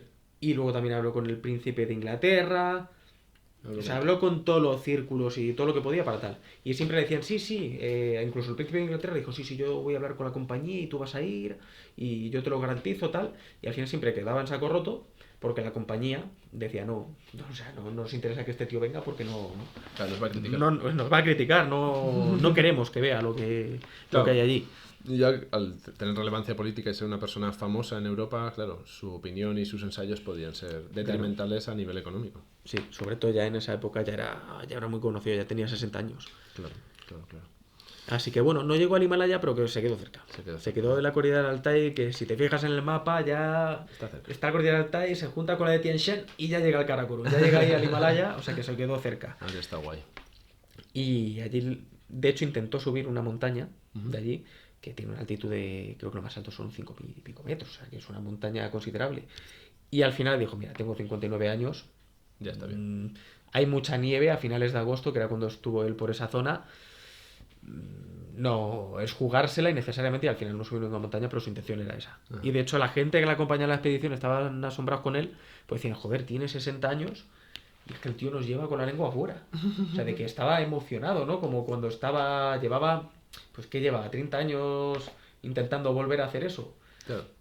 Estaba el tío emocionado en plan de buscando plantas, buscando cualquier cosa. De hecho, se la jugó muchísimo para llegar allí, porque para llegar allí tuvo que cruzar la estepa de Baraba, una estepa rusa bastante amplia, que justo en esa época estaba completamente, había una epidemia de anthrax brutal y súper letal que estaba arrasando con toda la población y el tío dijo, bueno, pues vamos a cruzar corriendo. O sea, vamos a cruzar corriendo con los caballos y para intentar no contagiarnos con nadie. Y se pusieron como unas máscaras de cuero y de todo para intentar no contagiarse al pasar por allí, ¿no? Y pasaron, pues ya te digo, en 5 o 7 días pasaron rapidísimo con los caballos y parándolo justo en los pueblos para cambiar de caballo, comprar comida y largarse. Claro. Y claro, ten en cuenta que al cambiar los caballos, si les dan un caballo infectado, Hasta luego. hasta luego. También se pueden infectar los caballos de Sí, anthrax. y las vacas. De hecho, las crónicas ellos dicen como que van pasando por campos como si hubiera habido una guerra y una estrategia de tierra quemada, que van viendo pueblos que han sido completamente carbonizados, que los han incendiado, que todas las vacas muertas, Por miedo al que han virus, matado eso. a las vacas o las han quemado por miedo al virus, tal, caballos muertos por la estepa. Claro, y antiguamente que no se sabía lo que era el anthrax, sabéis que era una enfermedad, pero no sabías a qué se producía, pues claro, era como quémalo todo. Claro, claro. O sea, imagínate qué locura. Y Ya. el tío pues decidió que no, que había que cruzar la estepa, que quería llegar allí a la cordillera de Altai y ya está. Claro. Y cruza la estepa, llega al río Obi, que es uno de los más grandes de Siberia, y una vez que le cruza ya se libra, digamos, de la epidemia que queda atrás Sí. y ya se queda por allí, por la cordillera esta. Qué bueno. Que de hecho, creo que cruza China, cruza la frontera y también con la de Mongolia porque él está allí y habla con... hay como unos militares, un puesto fronterizo tanto de Mongolia como de China, y Humboldt entra para hablar con ellos y que le cuenten cómo van las cosas de China y de Mongolia y tal. Claro. Y es interesante porque se juntan allí en plan de que se fue un día al puesto de los mongoles, estuvo con ellos en las yurtas tal, y otro día estuvo con los chinos tal, y pues un tío ahí haciéndole de traductor. Claro. Alucinante. Pero sí, sí. Y luego pues se va desde allí, que da un rodeo, ¿no? Y va siguiendo, se mete por Kazajistán en vez de volver por la estepa de Baraba, Claro. se va por Kazajistán y se va hasta el mar Caspio. Hasta el mar Caspio. Sí, de allí se dedica a explorar el Volga, la desembocadura del Volga en el mar Caspio. Claro. Y allí nuevamente vuelve a ver, bueno, pues... Las desembocaduras además que suelen ser un foco de biodiversidad, normalmente porque hay muchas aguas someras, muchos pájaros, seguro que estudiaría esa parte también. distintos hábitats. Claro, muchos hábitats, seguro que sigue estudiando eso, ¿no? Y ya vuelta. Sí, ya desde... Sí, ya desde ahí ya... Una cosa curiosa de lo de Kazajistán es que justo allí conoce, en una ciudad muy cercana a la desembocadura del Volga, conoce al abuelo de Lenin. Ah, el abuelo de al Lenin. abuelo de Lenin, Qué gracioso. que era el boticario de la ciudad. Ah, sí. Sí, sí. Hostia. Y le conoce y se hacen amigos y tal. Que evidentemente Humboldt no sabía que iba ser a real. salir Lenin en el futuro, Sí. ni quién era, pero bueno, que se conocen, yo qué sé. Cosas, curiosidades históricas que pasan. Tonterías de estas de que imagínate si pillaba Antrax, se lo pasa al abuelo Lenin y Lenin no hubiese existido. Pues sí, mira, fíjate. Fue una ¿Y qué tontería, hubiera pasado con Rusia? La URSS a lo mejor no Hostia, hubiera existido ¿te nunca. imaginas? Y no estaría pasando esta movida de Putin ahora. Porque nadie querría reconstituir la URSS. No habría nada que reconstruir. Nada que reconstruir. Pues así fue. Una tontería, ¿eh? Flipas, chaval. Bueno, entonces volvió ya a Berlín, iba a decir a París otra vez, pero no, volvió a Berlín y se dedicó a escribir su obra magna gigantesca llamada Cosmos, en la que intentaba ya conectar todo lo que había aprendido a lo largo de su vida, ¿no? De las diferentes expediciones, aprendizajes y demás, y hasta su muerte en 1859. Sí, o sea, ya su último tercio de vida, sus últimos 30 años ya lo pasa en Berlín al volver. Claro, que seguía siendo chambelán de Federico III. Sí. Y bueno, pues haría sus misiones diplomáticas, etcétera, etcétera. Sí, le apoyaba sobre todo pues, en la corte. Claro. Estaba en la corte y se dedicó, como tú has dicho, pues a seguir publicando y sobre todo se centra en Cosmos, en su gran obra, que es como una recopilación de todo el trabajo de su vida. Claro. Y que de hecho él pensaba hacer 2 volúmenes, él no pensaba que iba a ser una obra tan bíblica, pero pensaba hacer 2 volúmenes y al final acaba haciendo 5. Y es que se tira hasta de viejo, lo acabó pocos años antes de morir. Madre De hecho, él no sabía ni siquiera si lo iba a poder acabar, porque decía, veo que ya soy muy viejo, que se me acaba la vida y no he acabado Cosmos. No sé si hay uno que se publica póstumamente, ¿me suena? De Cosmos no, creo que le da tiempo. De Cosmos le da tiempo, ¿no? Bueno, al menos a mandárselo al editor, ¿no? Aunque sea así. Sí, o sea, yo creo que a él a escribirlo le da tiempo. No sé si a lo mejor se publicó un poco después. Escribirlo sí, pero creo que se publicó uno ya póstumamente. Sí, pues puede ser. Pues ya te digo que fue al límite. Fue al límite. Él lo decía en plan de, joder, es que no sé si voy a poder acabar. No sé si voy a acabar Cosmos. Estoy aquí con el garrote. Pobrecillo, ya. Le dejan firmarlo en la tumba. Ya saca una mano de la sepultura, firmado. Hala, ya podéis venderlo. Bon Humboldt. Sí, Qué sí, bueno. pues así se dedica sobre todo a eso, a Cosmos.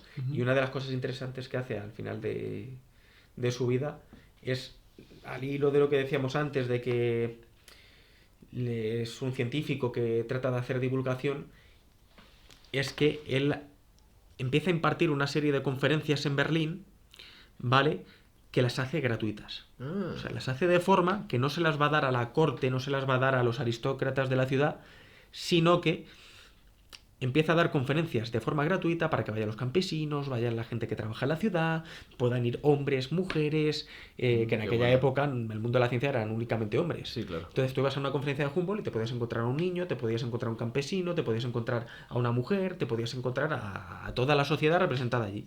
Qué bueno. Y se encargó de hacer eso, de hacerlo gratuito para fomentar la ciencia entre todo el público. Claro, toda esa divulgación que antiguamente era nula. Claro. Justo. Y luego además también otra de las cosas que hizo es actuar como mecenas. O sea, Humboldt muere pobre. O sea, se había gastado de la herencia que hablamos al principio, un tercio fue destinado a la expedición de Sudamérica. Y 2 tercios a todas las publicaciones que hizo. En contratar a toda la gente para que le ayudase con la identificación de las plantas, Sí. artistas para las ilustraciones, Claro. y la encuadernación. Se gastó todo su dinero. Y en los últimos años de su vida se dedicó a hacer de mecenas de jóvenes investigadores. Ah, mira. O sea, iba conociendo científicos que le escribían, tal, o que les conocía en persona. Y ¿quieres hacer una expedición al Himalaya? Sí, sí, pues yo ya que soy viejo no puedo, pero te la financio, te intento ayudar o te pongo en contacto con este científico de Londres o de París o de Madrid o de donde sea. Y Joder, así da gusto. sí, o sea, era increíble la pasión que tenía por la ciencia. Y por la aventura. Seguro que mucho más de lo que no está documentado, que ayudó a la propagación y el conocimiento de la flora y fauna del mundo.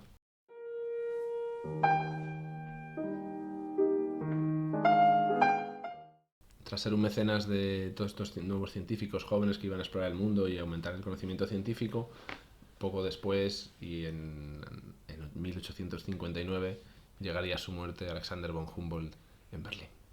Justo al final. Un 6 de mayo. 6 de mayo, día lluvioso. Triste, Día. triste seguro. Tiene pinta. Y claro. Y le hicieron, al parecer, grandes funerales iba a decir Alemania, no era Alemania, en Prusia, en todas las ciudades americanas y al parecer en muchas ciudades del mundo. Sí, incluso en Hong Kong se hizo una especie de fiesta para despedir a Humboldt. Wow. O sea, a lo largo de todo el globo se hicieron fiestas y despedidas para despedirse de Humboldt. Claro, ya tenía mucha relevancia científica y era uno de los hombres más famosos de su tiempo ya en ese momento. claro, hasta la muerte de Michael Jackson. Sí, o sea, sí, sería un Michael Jackson de nuestros días. O sea, lo conocía absolutamente todo Dios para ser científico. Increíble, ¿eh? O sea, como se había preocupado de transmitir la ciencia también a gente que no era científica, pues digamos que tenía mucho público. Y luego además, como había vivido una vida tan activa y tan, no sé, tan increíble, Claro. de sus expediciones, subir al Chimborazo, o sea, es como que era la persona más interesante de su tiempo para la mayoría. O sea, tú eras un rey, tú eras tal y querías tener a Humboldt en la corte o que te visitase o tal. Y lo conocía prácticamente toda la gente. Qué bueno. Y sus libros además muy superventas, vamos. Superventas. Superventas para que fuese el momento Y luego, superventas. justo.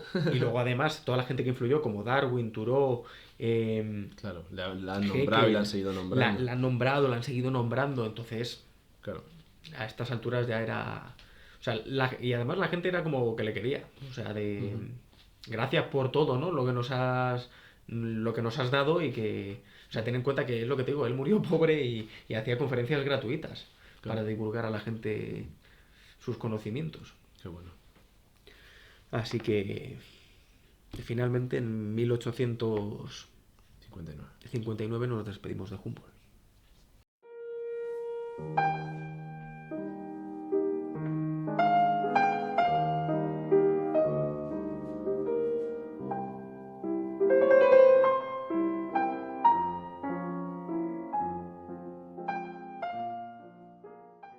Si te ha gustado el vídeo, apóyame con un like. Y si quieres ver más, suscríbete al canal.